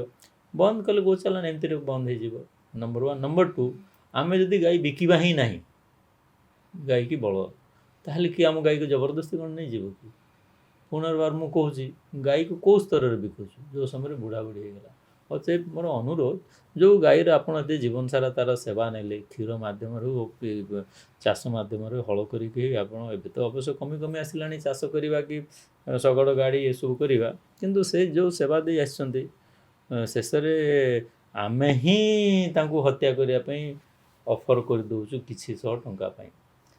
ସେଇ ଦୃଷ୍ଟିରୁ ଆଉ ଆମର ଯେଉଁଟା ଚିନ୍ତା ଅଛି ସନାତନୀ ଧର୍ମରେ ଗାଈକୁ ଆମେ ମାତା ବୋଲି କହୁ, ସେ ଯେଉଁ ସଚେତନ ହେଇଯିବେ ତାହେଲେ ଗୋ ଚାଲାଣ ବନ୍ଦ ହେଇଯିବ। କିଛି ସମୟ ତଳେ ଆପଣ କହିଲେ ଯେ ଯେତେବେଳେ ବିଜୁ ଜନତା ଦଳ ଆପଣ ଛାଡ଼ୁଥିଲେ ଭାରତୀୟ ଜନତା ପାର୍ଟିକୁ ଆସୁଥିଲେ, ସେତେବେଳେ କେନ୍ଦ୍ରମନ୍ତ୍ରୀ ଧର୍ମେନ୍ଦ୍ର ପ୍ରଧାନ ଆପଣଙ୍କୁ ଯୋଗାଯୋଗ କଲେ ଆଉ ସିଏ ଆପଣଙ୍କୁ ପାର୍ଟିକୁ ଆଣିଥିଲେ ବୋଲି। ଆମେ ବି ଶୁଣିଛୁ ଯେ ଯେତେବେଳେ ଏଇସବୁ ବିବାଦ ଚାଲିଥିଲା ସେତେବେଳେ ସିଏ ଆପଣଙ୍କୁ ଫୋନ୍ କରିଥିଲେ ଆଉ କିଛି ଏମିତି କହିଲେ ଯାହାକୁ ନେଇକି ଆପଣ କନଭିନ୍ସ ହେଇଗଲେ ଯେ ଭାରତୀୟ ଜନତା ପାର୍ଟିକୁ ଆସିବାର ଅଛି। ଏମିତି କ'ଣ କହିଲେ ଧର୍ମେନ୍ଦ୍ର ପ୍ରଧାନ ସେ ଫୋନ୍ କଲ୍ରେ? ଫୋନ୍ କଲ୍ ନଥିଲା, ଏମିତି ଥିଲା 2019ର ଇଣ୍ଟରିମ୍ ବଜେଟ୍ ପିରିୟଡ଼ ଥିଲା ଫେବୃଆରୀ ମାସରେ। ତ ବଜେଟ୍ ସେସନ୍ ଶେଷ ହେବାର ପୂର୍ବ ଦିନ ଲୋକସଭା ଲବିରେ ଆମ୍ନା ସାମ୍ନା ଟିକେ ହେଇଗଲୁ। ସେ ତାପରେ ଟିକେ ଡାକିଲେ ଯେ ଟିକେ ଆସନ୍ତୁ ଟିକେ କଥା ହେବା। ସେ ଖାଲି ଏତିକି କହିଥିଲେ ଯେ ଆପଣ ଯଦି କେବେ ଭାବନ୍ତି ଯେ ବିଜେଡ଼ି ଆଉ ଦରକାର ନାହିଁ କି ବିଜେଡ଼ି ଯଦି ଆପଣଙ୍କୁ ଅଲୋଡ଼ା ବୋଲି ଭାବେ ତାହେଲେ ଆମର ଦ୍ୱାର ଖାଲି ଖୋଲା ଅଛି। ମୁଁ ସେ ସମୟରେ କହିଥିଲି ଯେ ମୋ ପାଇଁ ଗୋଟେ ସୌଭାଗ୍ୟ ହେବ ଯଦି ସେମିତି କିଛି ସୁଯୋଗ ଆସେ। ଏତିକି ହିଁ କଥାବାର୍ତ୍ତା ହେଇଥିଲୁ। ଆଉ ମୁଁ ଯେମିତି କହିଲି, ଯେଉଁ ସମୟରେ ମୁଁ ରିଜାଇନ୍ କରୁଥିଲି, ମୁଁ ତ ଗୋଟେ ରାଗରେ ରିଜାଇନ୍ କରୁଥିଲି ଯେ ଏଇ ପ୍ରକାର ଅଭଦ୍ର ଆଉ ଶିଷ୍ଟାଚାର ନଥିବା ଦଳରେ ରହିବା କଥା ନାହିଁ। ସୋ ଯେଉଁ ରେଜିଗ୍ନେସନ୍ଟା ମୁଁ ଟାଇପ୍ କରୁଥିଲି କମ୍ପ୍ୟୁଟରରେ, ସେତେବେଳକୁ ମୋତେ ମନେ ପଡ଼ିଲା ଯେ ଆରେ ସେ ଗୋଟେ ଆମର ଦ୍ୱାର ଖୋଲା ଅଛି ବୋଲି କ'ଣ କହିଥିଲେ ଧର୍ମେନ୍ଦ୍ର ପ୍ରଧାନ। ସେଠୁ ଆମର ଜଣେ ଇନଭିଟିବିନ୍ ଆମର ଗୋଟେ କମନ୍ ଫ୍ରେଣ୍ଡ ଅଛନ୍ତି, ସିଏ ବି ଥରେ କହିଥିଲେ। ତ ମୁଁ ତାଙ୍କୁ ଫୋନ୍ କରି କହିଲି ମନ୍ତ୍ରୀଙ୍କୁ ଗୋଟେ ଖବର କରିଦେବେ ମୁଁ ରିଜାଇନ୍ କରୁଛି। ଏତିକି ମାନେ ସୂଚନା ଦିଆହେଇଥିଲା। ତାପରେ ଯେଉଁଦିନ 14 ମାର୍ଚ୍ଚ 2019ରେ ରିଜାଇନ୍ କଲି, ରିଜାଇନ୍ କଲା ପରେ ସବୁ ନ୍ୟୁଜ୍ ତ ସବୁଆଡ଼େ ଫ୍ଲାସ୍ ହେଇଗଲା, ସବୁ ଚାଲିଲା ଲମ୍ବା। ସେଠୁ ଆସି କହିଲେ ଯେ ଆସନ୍ତୁ ଯୋଗଦେବେ ଆଉ କ'ଣ। ବର୍ତ୍ତମାନ ବିଭିନ୍ନ ପ୍ରସଙ୍ଗକୁ ନେଇକି କେନ୍ଦ୍ର ଶିକ୍ଷା ମନ୍ତ୍ରାଳୟର ବିଭିନ୍ନ ବିଷୟକୁ ନେଇକି ବିରୋଧୀ ଦଳ ବି ଲଗାତାର ସମାଲୋଚନା କରୁଛନ୍ତି କେନ୍ଦ୍ରମନ୍ତ୍ରୀ ଧର୍ମେନ୍ଦ୍ର ପ୍ରଧାନଙ୍କୁ। କକରୋଜ ଜନତା ପାର୍ଟି ତାଙ୍କର ଇସ୍ତଫା ବି ମାଗୁଛି, କିଛି ଲୋକ ତାଙ୍କର ଇସ୍ତଫା ବି ମାଗୁଛନ୍ତି। ଆଉ ଓଡ଼ିଶାରେ ବି ସିଏ ମନ୍ତ୍ରୀ ହେବାର ପାଖାପାଖି 12 ବର୍ଷ ହେଇଗଲାଣି, ତାଙ୍କର କିଛି ଲୋକପ୍ରିୟତା ଅଛି। ତାଙ୍କର ସମର୍ଥକମାନେ ବି ତାଙ୍କର ସଫଳତାକୁ ନେଇକି ବା ତାଙ୍କର ଅବଦାନକୁ ନେଇକି ବିଭିନ୍ନ କଥା ସୋସିଆଲ ମିଡ଼ିଆରେ ଲେଖୁଛନ୍ତି। ଇଏ ଗୋଟେ କନଫ୍ଲିକ୍ଟର ଫ୍ଲାସ୍ ପଏଣ୍ଟ ବର୍ତ୍ତମାନ ହେଇଯାଇଛି। ଏଠି ଆପଣଙ୍କର ଅଭିଜ୍ଞତା କେନ୍ଦ୍ରମନ୍ତ୍ରୀ ଧର୍ମେନ୍ଦ୍ର ପ୍ରଧାନଙ୍କ ସାଙ୍ଗରେ କ'ଣ, ଆଉ ତାଙ୍କର କାମ କରିବାର ତରିକାକୁ ନେଇକି କିମ୍ବା ମନ୍ତ୍ରୀ ଭାବରେ ତାଙ୍କର ଅବଦାନକୁ ନେଇକି ଆପଣ କ'ଣ ଦେଖୁଛନ୍ତି? ଦେଖନ୍ତୁ, ଧର୍ମେନ୍ଦ୍ର ପ୍ରଧାନ ଏକ ତ ସ୍ୱର୍ଗତ ଦେବେନ୍ଦ୍ର ପ୍ରଧାନଙ୍କ ସୁପୁତ୍ର ଏବଂ ଜନ୍ମରୁ ତାଙ୍କ ଘରେ ରାଜନୀତି ଥିଲା। ରାଜନୀତିକୁ ସେ ଭଲିକି ଜାଣିଛନ୍ତି, ବୁଝିଛନ୍ତି। ଆଉ ମୁଁ ଦୃଢ଼ତାର ସହିତ କହିପାରିବି ଓଡ଼ିଶା ପାଇଁ କିଛି କରିବା ତାଙ୍କ ହୃଦୟରେ ଅଛି। ଏବଂ ଯେବେଠୁ ମନ୍ତ୍ରୀ ହେଲେ ସେଇଦିନ ଠାରୁ ଯେଉଁ ମନ୍ତ୍ରାଳୟରେ ରହିଲେ ଓଡ଼ିଶା ପାଇଁ କରିଛନ୍ତି, ଯଥେଷ୍ଟ କରିଛନ୍ତି। ଓଡ଼ିଶାର ବିଜେପି ସଂଗଠନକୁ ସ୍ୱର୍ଗତ ଦେବେନ୍ଦ୍ର ପ୍ରଧାନ ତ ବୁଲି ବୁଲି ମୋଟର ସାଇକେଲରେ ବୁଲିକି ଗାଡ଼ିରେ ବୁଲିକି କରିଥିଲେ। ଧର୍ମେନ୍ଦ୍ର ପ୍ରଧାନ ମଧ୍ୟ ସଂଗଠନ କମ୍ କରିନାହାନ୍ତି ଏବଂ ମୋ ପରି ବହୁତ ଲୋକଙ୍କୁ ବିଜେପିରେ ସାମିଲ କରାଇବା, ସୁଯୋଗ ଦେବା, ଏଇସବୁ ବହୁତ ଗୁଡ଼ିଏ ଅଛି। ଭାରତୀୟ ଜନତା ପାର୍ଟିର ସଂଗଠନ, ସହଯୋଗୀଙ୍କର ସମର୍ଥନ, ଧର୍ମେନ୍ଦ୍ର ପ୍ରଧାନଙ୍କର ବିଭିନ୍ନ ଲୋକକୁ ବାଛିକି ଆଣିକି ବିଜେପିରେ ସାମିଲ କରିବା ଏବଂ ତାଙ୍କର ମନ୍ତ୍ରାଳୟ ଯେଉଁଠି ବି ରହିଛନ୍ତି ଓଡ଼ିଶା ପାଇଁ ଯଥେଷ୍ଟ କରିଛନ୍ତି। ବର୍ତ୍ତମାନ ଯେଉଁ ବିବାଦଟା କକରୋଜ ପାର୍ଟି, ତଥାକଥିତ କକରୋଜ ପାର୍ଟି କିଏ? କକରୋଜ ପାର୍ଟି କେହି ନାହିଁ। ଏଇଟା ମୋ ପାଖରେ ଯଦିଓ ସିଧା ପ୍ରମାଣ ନାହିଁ, ତଥାପି ମୁଁ ଅନୁମାନ କରିପାରିବି ଏଇଟା ଜର୍ଜ ସୋରୋସ୍ ଦ୍ୱାରା ଫଣ୍ଡେଡ଼ ଏବଂ ସେଇ ହିସାବରେ ଦେଶଦ୍ରୋହୀ ଲୋକ ଗୁଡ଼ାକ କିଛି ଏଥିରେ ଅଛନ୍ତି। କକରୋଜ କୋଉଠି କ'ଣ ପାର୍ଟି ହେଇପାରେ, ନାଁ ଗୋଟେ ହେଇପାରେ। ସେ ନାଁରୁ ହିଁ ଆପଣ ଜାଣିପାରୁଥିବେ ଯେ କେଉଁ ପ୍ରକାର ମାନସିକତାର ଲୋକମାନେ ସେମାନେ ଅଛନ୍ତି। ଶୁଣନ୍ତୁ, କ୍ଷଣିକ ସମାଲୋଚନା, ଯେକୌଣସି ଜିନିଷ ନେଗେଟିଭ୍ କହିବେ ଆପଣ ସାଙ୍ଗେ ସାଙ୍ଗେ ଲୋକ ଗ୍ରହଣ କରିନେବେ। ଆପଣ ଯଦି କହିବେ ଜଣେ ଭଲ ଲୋକ, ତାହେଲେ ଆପଣଙ୍କୁ ପୁରା ଏତେ ତନିଖିବେ ଏଇ ଭଲ ଲୋକ କେମିତି ହେଲା, ଭଲ ଲୋକ କେମିତି ହେଲା। ଆପଣ ଯଦି ଚୋର କହିବେ, ହଁ ଚୋରଟା ତ ହେଇଥିବ। ଆଉ ଏଇ ଯେଉଁ ଆମର ମାନେ ସାଇକୋଲୋଜି ଅଛି। ଧର୍ମେନ୍ଦ୍ର ପ୍ରଧାନ ନିଟ୍ ପରୀକ୍ଷାରେ ଧର୍ମେନ୍ଦ୍ର ପ୍ରଧାନ ପ୍ରତ୍ୟେକ କ'ଣ ରୋଲ୍ ଅଛି କହିଲେ? ପ୍ରଶ୍ନ କରିବାର ସଂସ୍ଥା ଅଲଗା, ପ୍ରଶ୍ନ ତିଆରି କରିବା ଲୋକ ଅଲଗା, କେଉଁ ସ୍ତରରେ କ'ଣ ଅଛି। ମନ୍ତ୍ରୀ କ'ଣ ପ୍ରଶ୍ନ କରନ୍ତି ନା ଇଚ୍ ଆଣ୍ଡ ଏଭ୍ରି ଷ୍ଟେପ୍ରେ କ'ଣ ଚେକ୍ କରନ୍ତି କି କେଉଁଠି ଲିକ୍ ହେବ ନ ହେବ କି ହେଲା କି ନହେଲା? ଏଗୁଡ଼ାକ ଦେଖିବାର ମନ୍ତ୍ରୀଙ୍କର କାମ ନାହିଁ। ତା'ର ଯେଉଁମାନେ ସିଷ୍ଟମ୍ରେ ଥିଲେ ଧରା ପଡ଼ିଛନ୍ତି, ଆରେଷ୍ଟ ହେଇଛନ୍ତି, ତାଙ୍କର ଦଣ୍ଡ ସେ ଭୋଗିବେ। ହଁ, ମନ୍ତ୍ରୀ ହିସାବରେ ଓଭରଅଲ୍ ରେସ୍ପନ୍ସିବିଲିଟି ସେ ନେଇକି ଯେତିକି କରେକ୍ସନ୍ ହେବା କଥା କରେକ୍ଟିଭ୍ ଷ୍ଟେପ୍ ତ ନେଉଛନ୍ତି।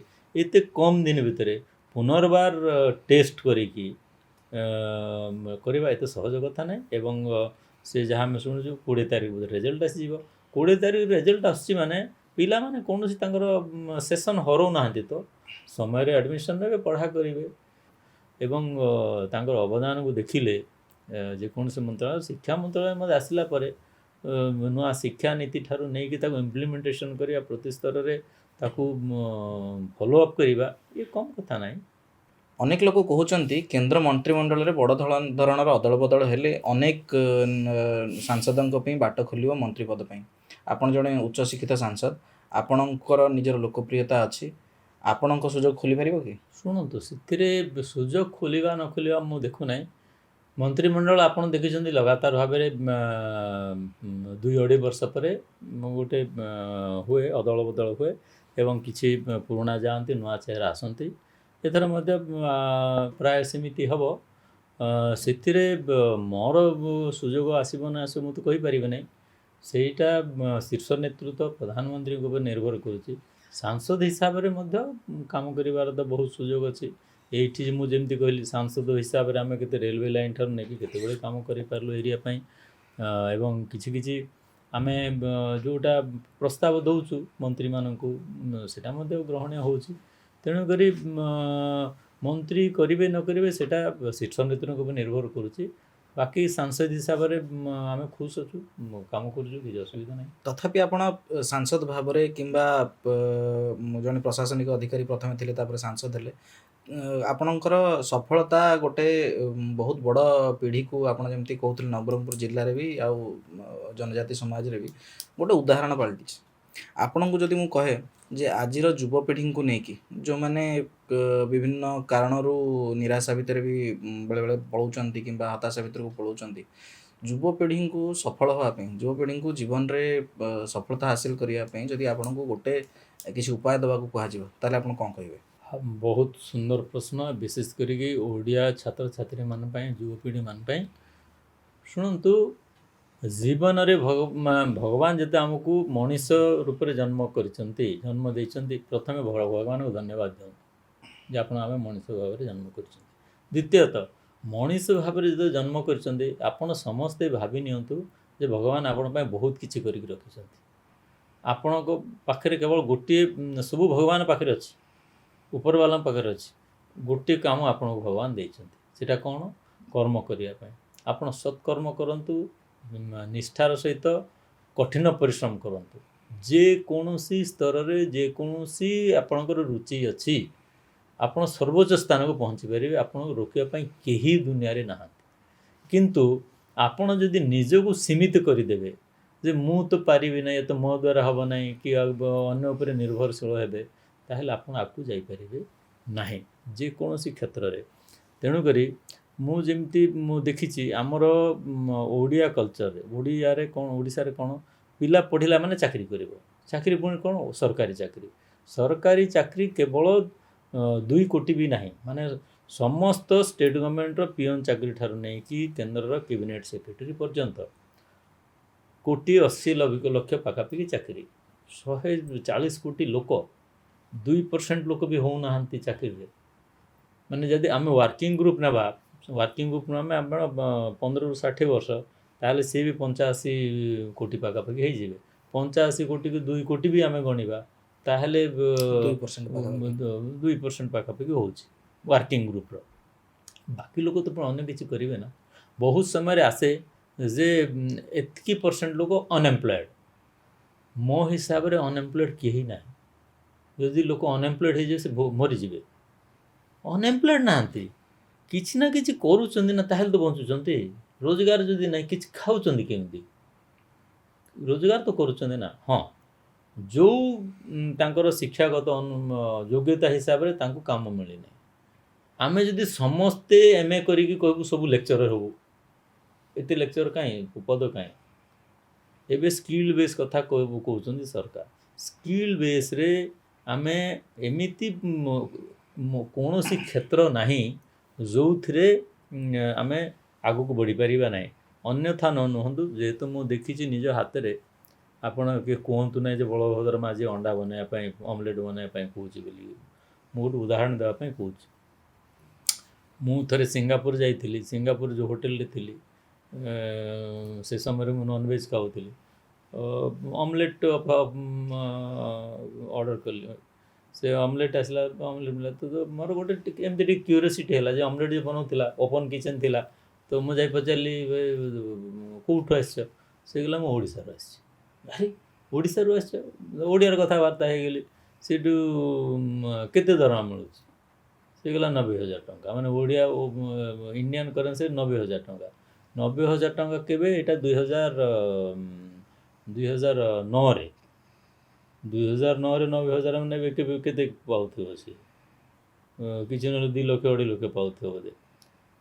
ଖାଲି ଅଣ୍ଡା ବନେଇବା ପାଇଁ 2 ଲକ୍ଷ ଟଙ୍କା ସେଠିକାର ଇନକମ୍ର ସୁଯୋଗ ଅଛି। ଏଇଠି ବି ଗୋଟିଏ ଲୋକ ଗୋଟେ ପ୍ରକାର ଚାଟ୍ ବନଉଛି, ଅନ୍ୟ ଲୋକ ଅନ୍ୟ ଚାଟ୍ ବନଉଛି। ଏ ଚାଟ୍ ଯଦି 150 ଟଙ୍କା ହେଇଥିବ, ଆର ଲୋକର 100 ଟଙ୍କା ହେଇଥିବ, 250 ଟଙ୍କା। କହିବା ଅର୍ଥ ହେଉଛି ଆମେ ଯଦି କ୍ୱାଲିଟି ସର୍ଭିସ୍ ଦେବା, କ୍ୱାଲିଟି ପ୍ରଡ଼କ୍ଟ କରିବା, ଯେକୌଣସି କ୍ଷେତ୍ରରେ ଧାନ ଚାଉଳ ଠାରୁ ନେଇକି ହୋଟେଲ ଠାରୁ ନେଇକି ଇଣ୍ଡଷ୍ଟ୍ରି ଯେକୌଣସି ଜିନିଷରେ ଆପଣ ମ୍ୟାନେଜମେଣ୍ଟରେ ଗୋଟେ ଅଛି ବ୍ଲୁ ଓସେନ୍ ଥିଓରି। ମାନେ ସମୁଦ୍ର ତ ବିରାଟ ବଡ଼ ସମୁଦ୍ର ବିଭିନ୍ନ ଜାଗାରେ ଗୋଳିଆ ଘାଣ୍ଟି ପାଣି ଥାଏ, ବିଭିନ୍ନ ଜାଗାରେ ବର୍ଷା ହେଉଛି ଗୋଳିଆ ପାଣି ଯାଉଛି, ତା ଭିତରେ ବି ଗୋଟେ ବ୍ଲୁ ଓସେନ୍ ଗୋଟେ ମିଳିବ। ମାନେ ସେଇଠି ମଧ୍ୟ ଗୋଳିଆ ପାଣିରେ ମଧ୍ୟ ଆପଣ କିଛି ଗୋଟେ ସ୍କୋପ୍ ଅଛି, ସେଇଠି ଆପଣ ତଲାସି ପାରିବେ, ଗୋଟେ ଖୋଜି ପାରିବେ। ଆମର ଯୁବକମାନଙ୍କୁ ମୁଁ ଅନୁରୋଧ କରୁଛି, ସେମାନେ ବିଜନେସ୍କୁ ଯାଆନ୍ତୁ, ସେମାନେ ଏଣ୍ଟରପ୍ରିନରସିପ୍କୁ ଯାଆନ୍ତୁ, ସେମାନେ ଇଣ୍ଡଷ୍ଟ୍ରିକୁ ଯାଆନ୍ତୁ, ସେମାନେ ଚାଷ ଯେତିକି ପ୍ରକାର ମୁଁ କହିଲି ସବୁ ମଡ଼ର୍ଣ୍ଣ ୱେରେ କରିବା ପାଇଁ କରନ୍ତୁ। ଚାଷ କରିବା ପାଇଁ ଆମର ଭାଇ ଭଉଣୀମାନେ ପ୍ରସ୍ତୁତ ନାହିଁ, ନିଜକୁ ମୁଁ ଗୋଟେ ହଳ କରିବି।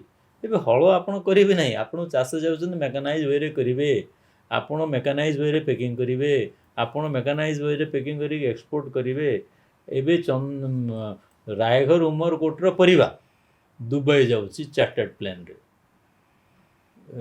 ସେମିତି ଚାଷ କରିବା କଥା ନାହିଁ କି, ସେମିତି ବିଜନେସ୍ କରିବା କଥା ନାହିଁ କି।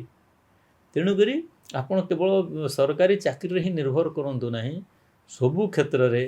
ଏଇଠି ଗୋଟେ କଥା ଆଉ ଟିକେ ଯଦି ଆଗକୁ ବଢ଼ି କହିବି, ଆପଣ କୁହନ୍ତୁ ତ ଓଡ଼ିଆ ଭାଇ ଭଉଣୀମାନେ, ଓଡ଼ିଶାରେ ଯେତିକି ଦୋକାନ ବଜାର ଅଛି ଓଡ଼ିଆଙ୍କର କେତେ, ଓଡ଼ିଶାରେ ବଡ଼ ବଡ଼ ଠିକାଦାର ଯେତିକି ଅଛନ୍ତି ଓଡ଼ିଆ ଠିକାଦାର କେତେ, ତାହେଲେ ଆପଣ ଜାଣିପାରିବେ ଆପଣ କେଉଁ ସ୍ତରରେ ଅଛନ୍ତି। ଏଇଠି ବହୁତ ସ୍କୋପ୍ ଅଛି, ଆପଣ କରିପାରିବେ, କରନ୍ତୁ।